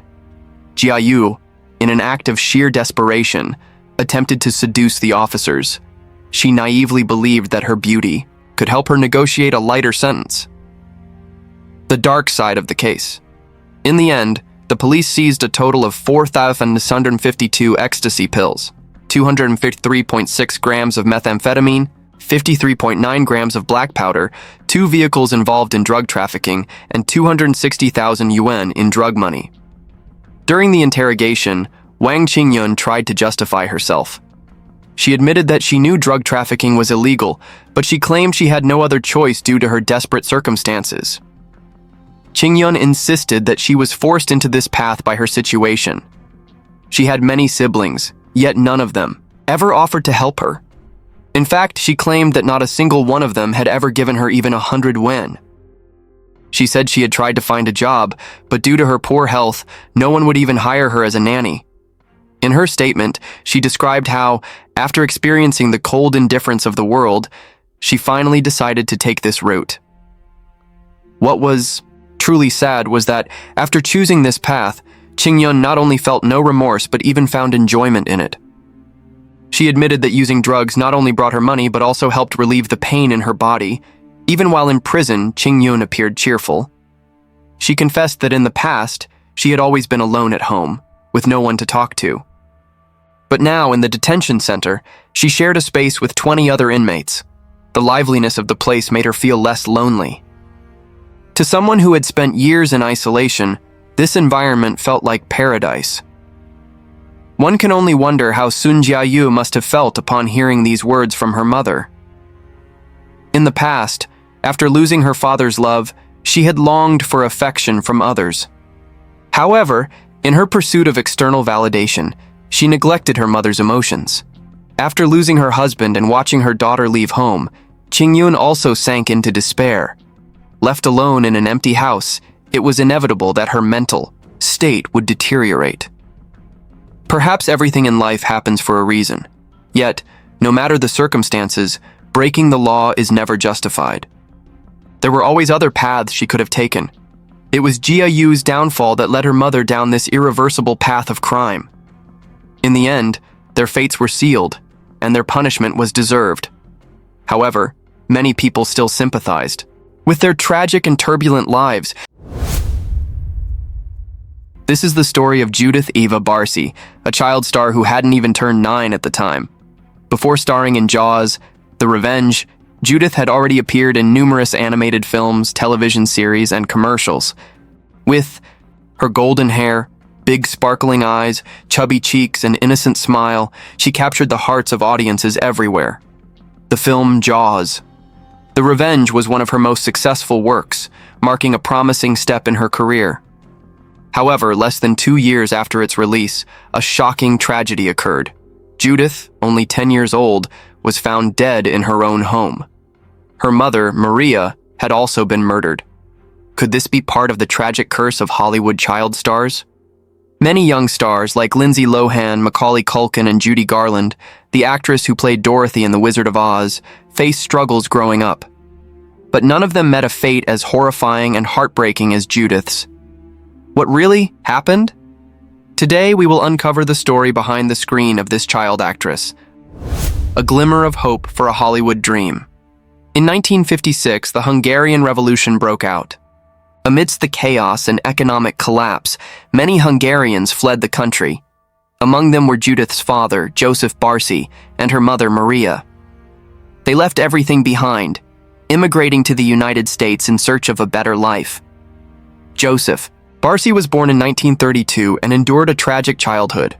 When he was just 2 years old, both of his parents abandoned him, leaving him to a life of homelessness and instability. This deep-rooted fear of abandonment shaped him into a hardened, anxious, and controlling man. When the uprising in Hungary began, Joseph escaped to Austria, then to France, and finally, after years of wandering, arrived in the US during his journey. He married his first wife, but the marriage was short-lived due to his violent nature. Maria, too, had a painful past. She was born into a household with an alcoholic father and suffered both physical and emotional abuse as a child. When the revolution erupted, she fled Hungary, traveling through Germany before reaching the US, carrying her wounds, but also an unshaken desire to change her fate. In Los Angeles, Maria worked as a waitress in a restaurant where she met Joseph, a man who often visited the bar. Unlike other customers, Joseph would casually pay with crisp $100 bills, giving off the impression of wealth. In reality, he was just a plumber with a stable income. But to Maria, a woman who had endured so much hardship, Joseph seemed like a safe and reliable choice. And so, despite having many suitors, she chose him. They married in 1977. A year later, in June 1978, Judith Barsi was born. Maria was passionate about cinema. During her turbulent youth, Hollywood films provided her with comfort. The dazzling movies and glamorous stars on the big screen mesmerized her. To Maria, Hollywood symbolized dreams and success, the only escape from poverty and instability. She had always dreamed of Hollywood, but now, after having Judith, she transferred all her aspirations onto her daughter. Maria and Joseph adored Judith, but they also placed heavy expectations on her. From the time Judith was just 2 years old, Maria dedicated herself entirely to molding her into a Hollywood child star. She believed that Judith's stardom would bring to life the dream she had never been able to reach. To Maria, Judith was not just a daughter, she was her only hope of touching the silver screen dream. Maria's persistence eventually paid off. When Judith turned 5, a casting agent spotted her and was immediately drawn to her charm and confidence. The agent believed Judith was perfect for commercials and children's roles. In fact, when they saw her ice skating, they thought she was 3 years old instead of 5 because of her petite frame. Thanks to the agent's recommendation, Judith landed her first commercial. Her screen debut was in a Donald Duck orange juice advertisement. With her natural acting skills, engaging personality, and camera awareness, she quickly became a sought-after face. Big brands lined up to feature her in their commercials, paving the way for Judith's bright future in show business. By 1984, at just 6 years old, Judith landed her first significant role in the TV film Fatal Vision, portraying Kimberly McDonald. The film was based on a real-life murder case that shocked America, where a man named Jeffrey McDonald was convicted of murdering his wife and 2 daughters, including Kimberly, the role Judith played. Chillingly, the movie's storyline bore an eerie resemblance to the tragic fate that awaited Judith, as if foreshadowing the horror to come. Judith's career skyrocketed. By the time she was 8, she was earning over $100,000 a year, equivalent to roughly $200,000 today. But fame came at a heavy cost. Her grueling work schedule deprived her of a normal childhood. She had almost no friends her age, and her education was constantly interrupted for film shoots. To the world, she was a talented and successful child star, but behind the glamour, she was being pulled into an inescapable nightmare. A home filled with pain. Judith's father, Joseph, revealed his true violent nature soon after marrying Maria. He frequently yelled and physically abused his wife, even in front of others. His friends all knew about his violent temper. When Judith was born, his anger and beatings extended to his daughter as well. The close bond between Maria and Judith seemed to irritate him even more. He believed that Maria was spoiling Judith too much, using that as an excuse to impose cruel punishments on her, both physical and emotional. Their neighbors once recounted a heartbreaking incident. One day, Maria gave Judith a red kite as a gift. The little girl was overjoyed, but before she even had a chance to fly it, Joseph snatched it from her hands. Judith burst into tears, begging him to return it. But Joseph turned to Maria coldly and said, "See, she doesn't know how to share. I told you, you're spoiling her." Then, without hesitation, he tore the kite apart right in front of Judith and walked away, leaving her sobbing uncontrollably. Joseph was an alcoholic and had stopped working regularly. When he was drunk, he frequently beat his wife and daughter, smashed household items, and made their lives unbearable. Maria and Judith became terrified of returning home. But Joseph's violence wasn't just physical. He was also obsessively controlling. He dictated every aspect of Maria and Judith's lives, forbidding them from having any male acquaintances. On multiple occasions, he threatened Maria, "If you ever try to leave me, I'll slit your throat." Even though Judith became famous and earned a substantial income, allowing the family to move from a cramped apartment to a spacious house, Joseph did not feel grateful. Instead, he grew increasingly resentful and anxious, fearing that his control over his wife and daughter was slipping away. He was both jealous of Judith for being the family's primary breadwinner and unable to give up the comfortable lifestyle her earnings provided. This only made him tighten his grip, forbidding unnecessary outings, intercepting Maria's mail, and repeatedly threatening to kill them both. A neighbor later told the Los Angeles Times that Joseph had said hundreds of times that he would kill his wife. The neighbor once tried reasoning with him, asking, "If you kill your wife, what will happen to your daughter?" But Joseph coldly replied, "I'll kill her too." Under the unbearable pressure at home, Maria sought help from people in the film industry. She often confided in crew members, admitting that she and Judith were terrified of going home. Some advised her to leave Joseph as soon as possible, but her fear of him was too overwhelming to act. In 1986, after one particularly violent threat from Joseph, Maria finally called 911. But when the police arrived, they found no concrete evidence of abuse and had no legal grounds to arrest him. Feeling helpless and scared, Maria chose not to press charges. That same year, 8-year-old Judith landed a major role in Jaws, The Revenge, a film that was set to be shot in the Bahamas. Before Maria and Judith left for the trip, Joseph gave them a chilling send-off. Holding a knife to his daughter's throat, he growled, "If you don't come back to me, I'll slit your throat." Imagine the horror of a child being threatened with death by her own father. The psychological damage this must have caused is unimaginable. Yet, this was Judith's reality, a sweet, innocent girl, always eager to please her parents, trapped in a nightmare with no way out. If she stayed, she would continue suffering under Joseph's abuse. If she ran, he would surely kill her. Like many abused children, Judith naively believed that the problem was her fault. Maybe she wasn't obedient enough. Maybe she wasn't working hard enough. Maybe if she tried a little more, her father would finally be kind to her and her mother. but we all know that was just a child's desperate illusion. By 1988, everything reached a breaking point. Not even 10 years old, Judith's cheerful, happy-go-lucky persona began to crack. She displayed strange, troubling behaviors. The most noticeable was that she started pulling out her eyelashes, something known as trichotillomania, a compulsive disorder often linked to anxiety, depression, or trauma. People suffering from this condition feel an uncontrollable urge to pull out their hair as a way to cope with stress. After plucking out all her eyelashes, Judith even began pulling the whiskers from her pet cat. During this time, she confided in friends, saying, "I'm scared to go home. My dad is getting worse. He drinks every day. I know he wants to kill my mom." In May of that year, Judith auditioned for All Dogs Go to Heaven. But in the middle of singing, she suddenly broke down in tears, unable to continue. Maybe the lyrics had struck a deep, painful chord inside her, triggering emotions she had buried for so long. She simply couldn't hold it in anymore. Judith's agent, Ruth Hansen, finally realized the severity of the situation. She urged Maria to take Judith to a child psychologist. After just one session, the psychologist immediately contacted Ruth, warning, "This child has severe emotional and psychological distress. I have no choice but to report this to Child Protective Services." For the first time, someone officially recognized the suffering Judith was enduring. Child Protective Services opened an investigation, but the bureaucratic process moved too slowly. Realizing that danger was imminent, Maria decided to act on her own.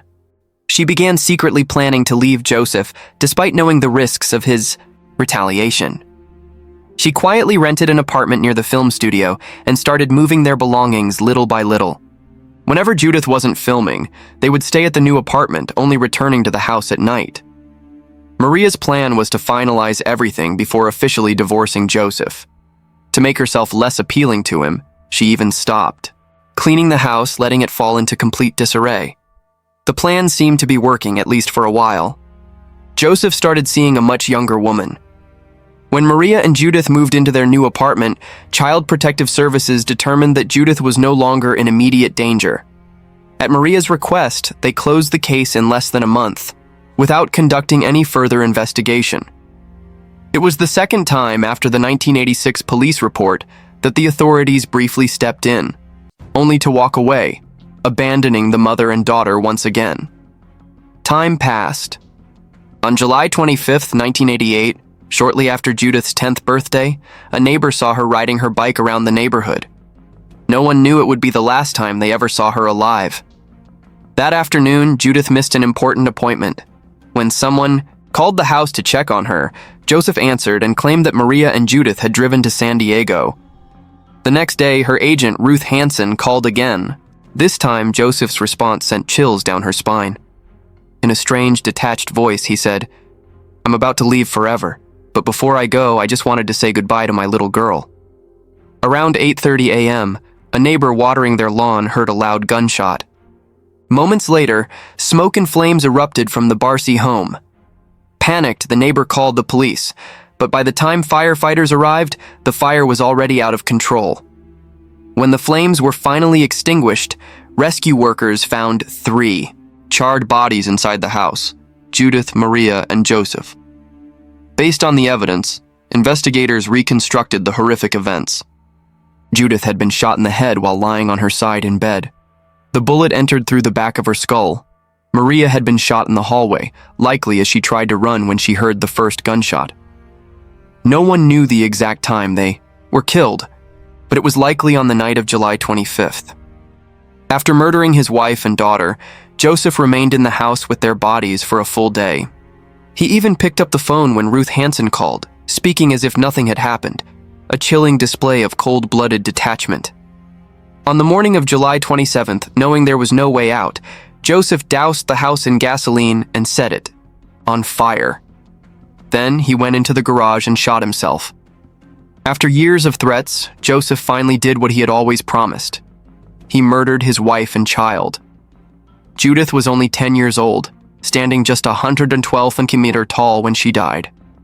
A photograph from the crime scene left everyone who saw it heartbroken. In it, a police officer was carrying Judith's small, lifeless body out of the rubble. She looked so tiny, so light, as if she were nothing more than a wisp of smoke drifting away. Her life was as fleeting as a shooting star, leaving behind only a brief flicker of light before vanishing into the darkness. Though Judith Barcy's career was short-lived, her performances and her story left a lasting impact on audiences. But her tragic death also served as a harsh wake-up call for Hollywood and society as a whole. Movie studios, law enforcement, child protection agencies, friends, and family, so many people had seen the warning signs. But no one acted decisively enough to save her. If just one person had intervened sooner, if someone had cared just a little more, this tragedy might never have happened. But life doesn't work with ifs. Judith's story gained attention because she was a child star, but in the shadows, how many other children endure suffering no one should ever have to face? Her story is a brutal reminder that behind closed doors, unimaginable horrors can take place, and that domestic violence can have devastating consequences.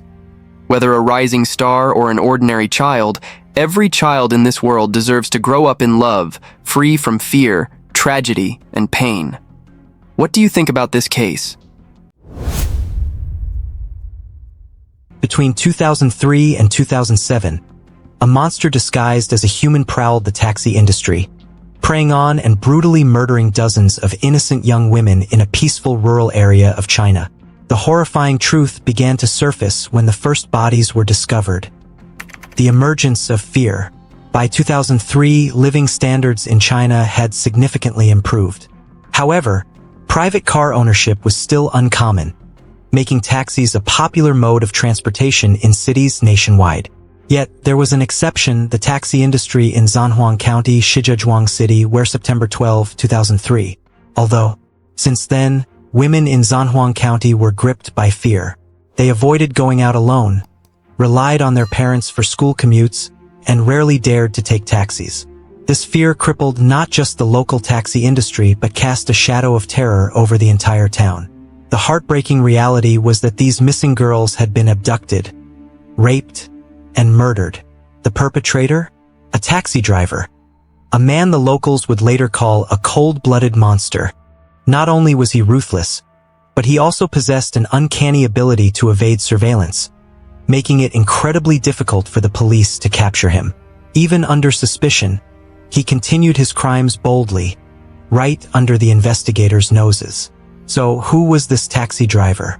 What turned him into such a heartless killer? And why did it take the police over 3 years to finally catch him? The predator of innocent girls. Zhang Leilei. Zhang Leilei was born in 1980 in Hualin Village, Zanhuang County, Shijiazhuang City, Hebei Province, China. As a child, Zhang was a poor student. After graduating from high school, he didn't pursue further education. Unlike most young men his age who sought jobs elsewhere, Zhang was introverted, quiet, and preferred staying at home, helping his parents with farm work. When Zhang turned 20, his parents grew concerned about his future. Hoping to set him on a stable career path and eventually help him settle down, they enrolled him in a driving school. Surprisingly, despite his introverted nature and poor academic record, Zhang learned to drive quickly and passed the tests on his first attempt. After obtaining his driver's license, his family pooled their savings to buy him a car, allowing him to work as a taxi driver. At that time, Zanhuang's taxi industry was thriving. Thanks to this, Zhang's family's finances improved significantly within just a few years. Seeing their son in stable employment, his parents arranged a marriage for him with a girl from a neighboring village. Their married life seemed peaceful. His wife stayed home to care for the family, while Zhang drove his taxi daily, returning home in the evenings. Zhang became a trusted driver, well acquainted with every street and alley in the county.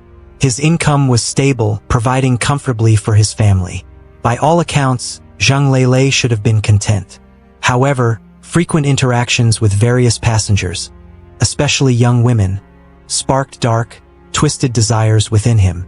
He developed a dangerous obsession with young, fashionable women. These growing urges eventually pushed him down a dark path. The first victim. On the afternoon of September 12, 2003, Ding Maoling, a 20-year-old woman, approached Zhang Leilei's taxi, intending to hire him for a ride. It was an ordinary day in Bailu Village, Longmengxi Township, Zanhuang County. But when Zhang laid eyes on the young, attractive, and stylish woman, the monster within him awakened. Exploiting Ding's trust, Zhang deliberately drove in the opposite direction of her destination. By the time she realized something was wrong, it was too late. Zhang had taken her to a remote, desolate area, far from help and prying eyes. There, Zhang sexually assaulted Ding Maoling. After committing the heinous act, he brutally murdered her, then disposed of her body in a large pit. The pit was originally an ancient tomb from the southern and northern dynasties, but after being looted, it had become an open cavity. Although it was located in farmland, where the body could have been easily discovered, fate intervened. A nearby landfill operator accidentally dumped trash into the pit, completely covering Ding Maoling's remains. After the murder, Zhang returned home, gripped by fear. He was terrified that the police would soon find out. However, as days passed without any developments, his anxiety faded. Believing his method was foolproof, he grew bolder. This false sense of security led him to commit his next crime, the second murder. On October 1st, 2003, during the National Day holiday, a time when many students traveled home, Yang Mao, a young woman from Zhujianzi Village, Shooting Township, Zanhuang County, was among the travelers. At the Zanhuang bus station, she spotted Zheng's taxi. His simple, innocent appearance, complete with cloth shoes, aroused no suspicion. She got into his car, unaware she had just stepped into the clutches of a cold-blooded killer. Using the same tactics as before, Zhang drove Yang Mao to an isolated location. There, he sexually assaulted and viciously murdered her, later dumping her body into an old well. When Yang Mao went missing, her family initially believed she had been abducted by human traffickers and taken to remote, impoverished mountain regions. Desperate to find her, they searched tirelessly across Zanhuang County, Shijiazhuang City, and even ventured into remote areas of Shaanxi and Shaanxi provinces. Despite their exhaustive efforts, no clues surfaced. Yang Mao had vanished without a trace. The disappearance of two young women within such a short period alarmed the Zanhuang County Police. Recognizing the gravity of the situation, they ramped up manpower and launched an extensive investigation throughout the town. Dozens of officers scoured every street and alley daily, hoping to uncover any leads connected to the missing girls. However, their efforts yielded nothing. No missing persons, no bodies, no concrete evidence. The investigation hit a dead end, leaving the police without a clear direction. Observing the growing scale of the investigation, Zhang Lele realized he was under suspicion.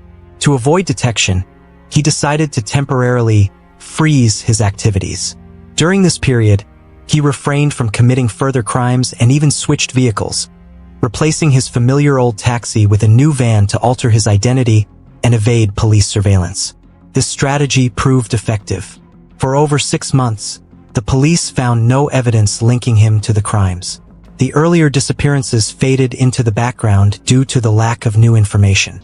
Once again, the cold-blooded killer slipped through the cracks of the legal system. The killing resumes. A trail of terror continues.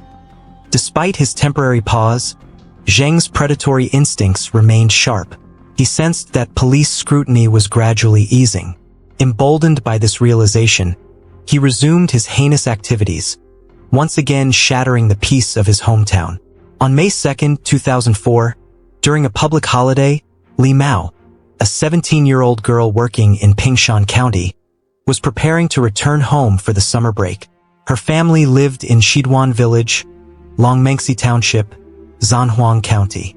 Like many others, she went to the Zanhuang bus station and boarded a van, a common local transportation service that charged just 1 yuan per trip. Unfortunately, the driver that day was none other than Zhang Lele, and Li Mao was his only passenger. During the journey, Zhang diverted the van to an isolated location where he sexually assaulted and brutally murdered the young girl. To dispose of her body, he dumped it into an old well in Yuanshe County.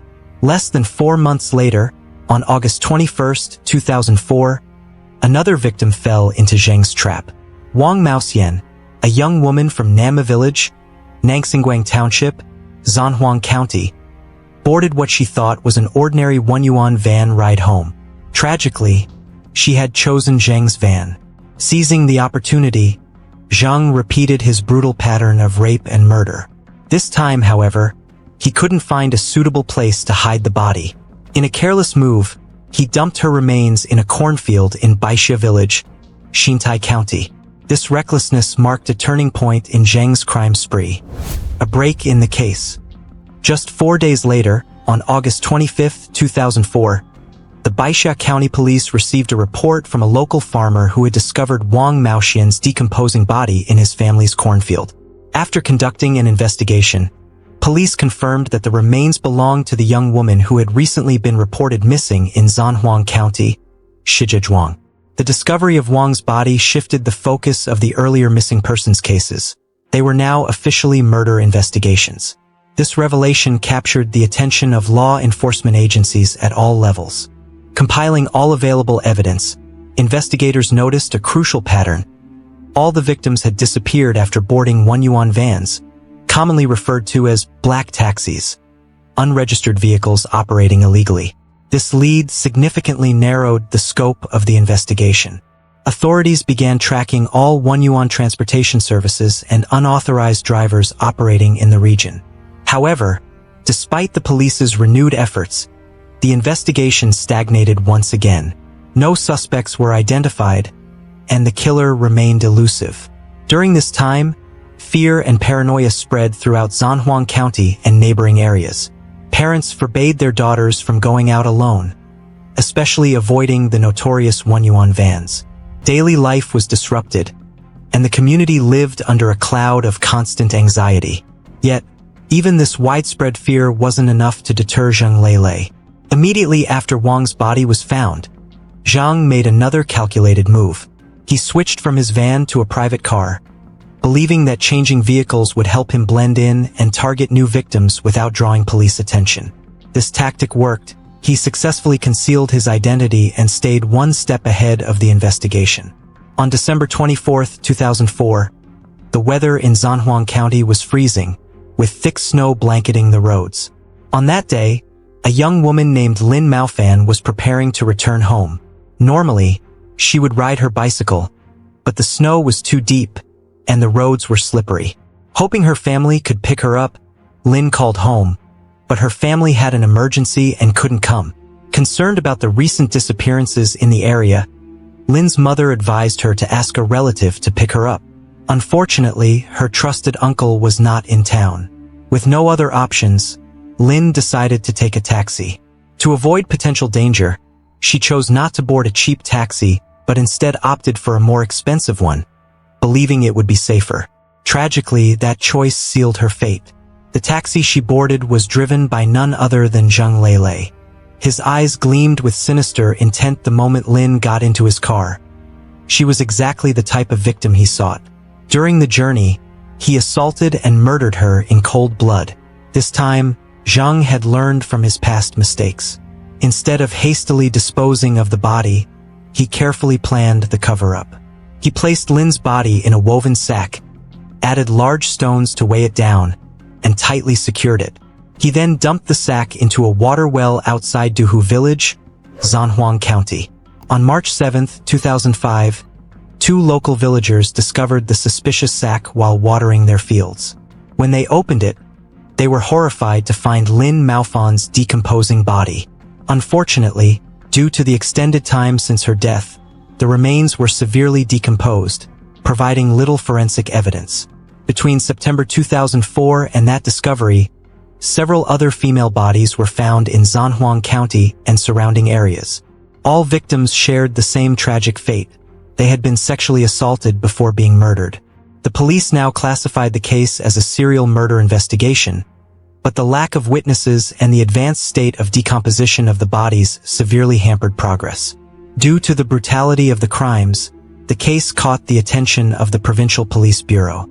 On August 22, 2006, a specialized task force of national criminal experts was dispatched to Zhanhuang to oversee the investigation.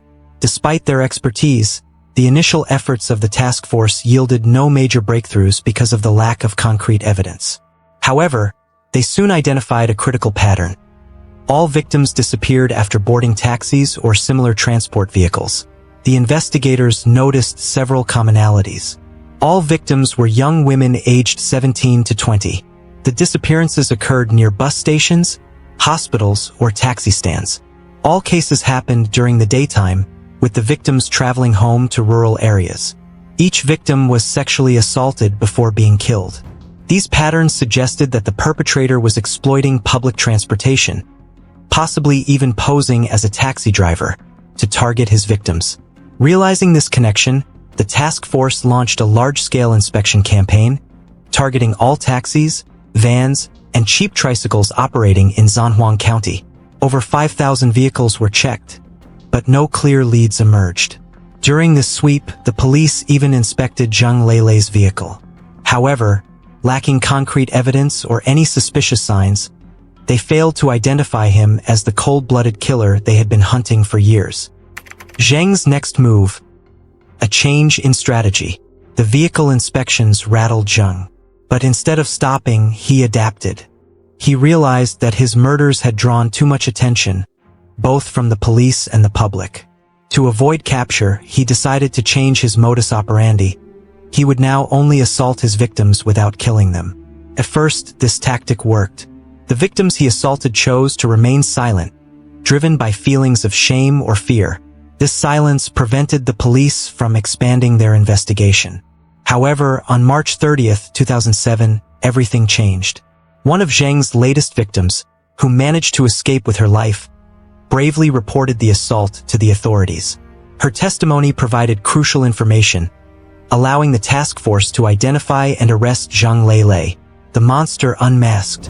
Under interrogation, Zhang Leilei confessed to raping over 10 young women and brutally murdering 6 of them. His horrifying crimes shocked not only the investigators but the entire nation. On August 24, 2007, Zhang was sentenced to death. The cold-blooded monster finally faced the justice he deserved.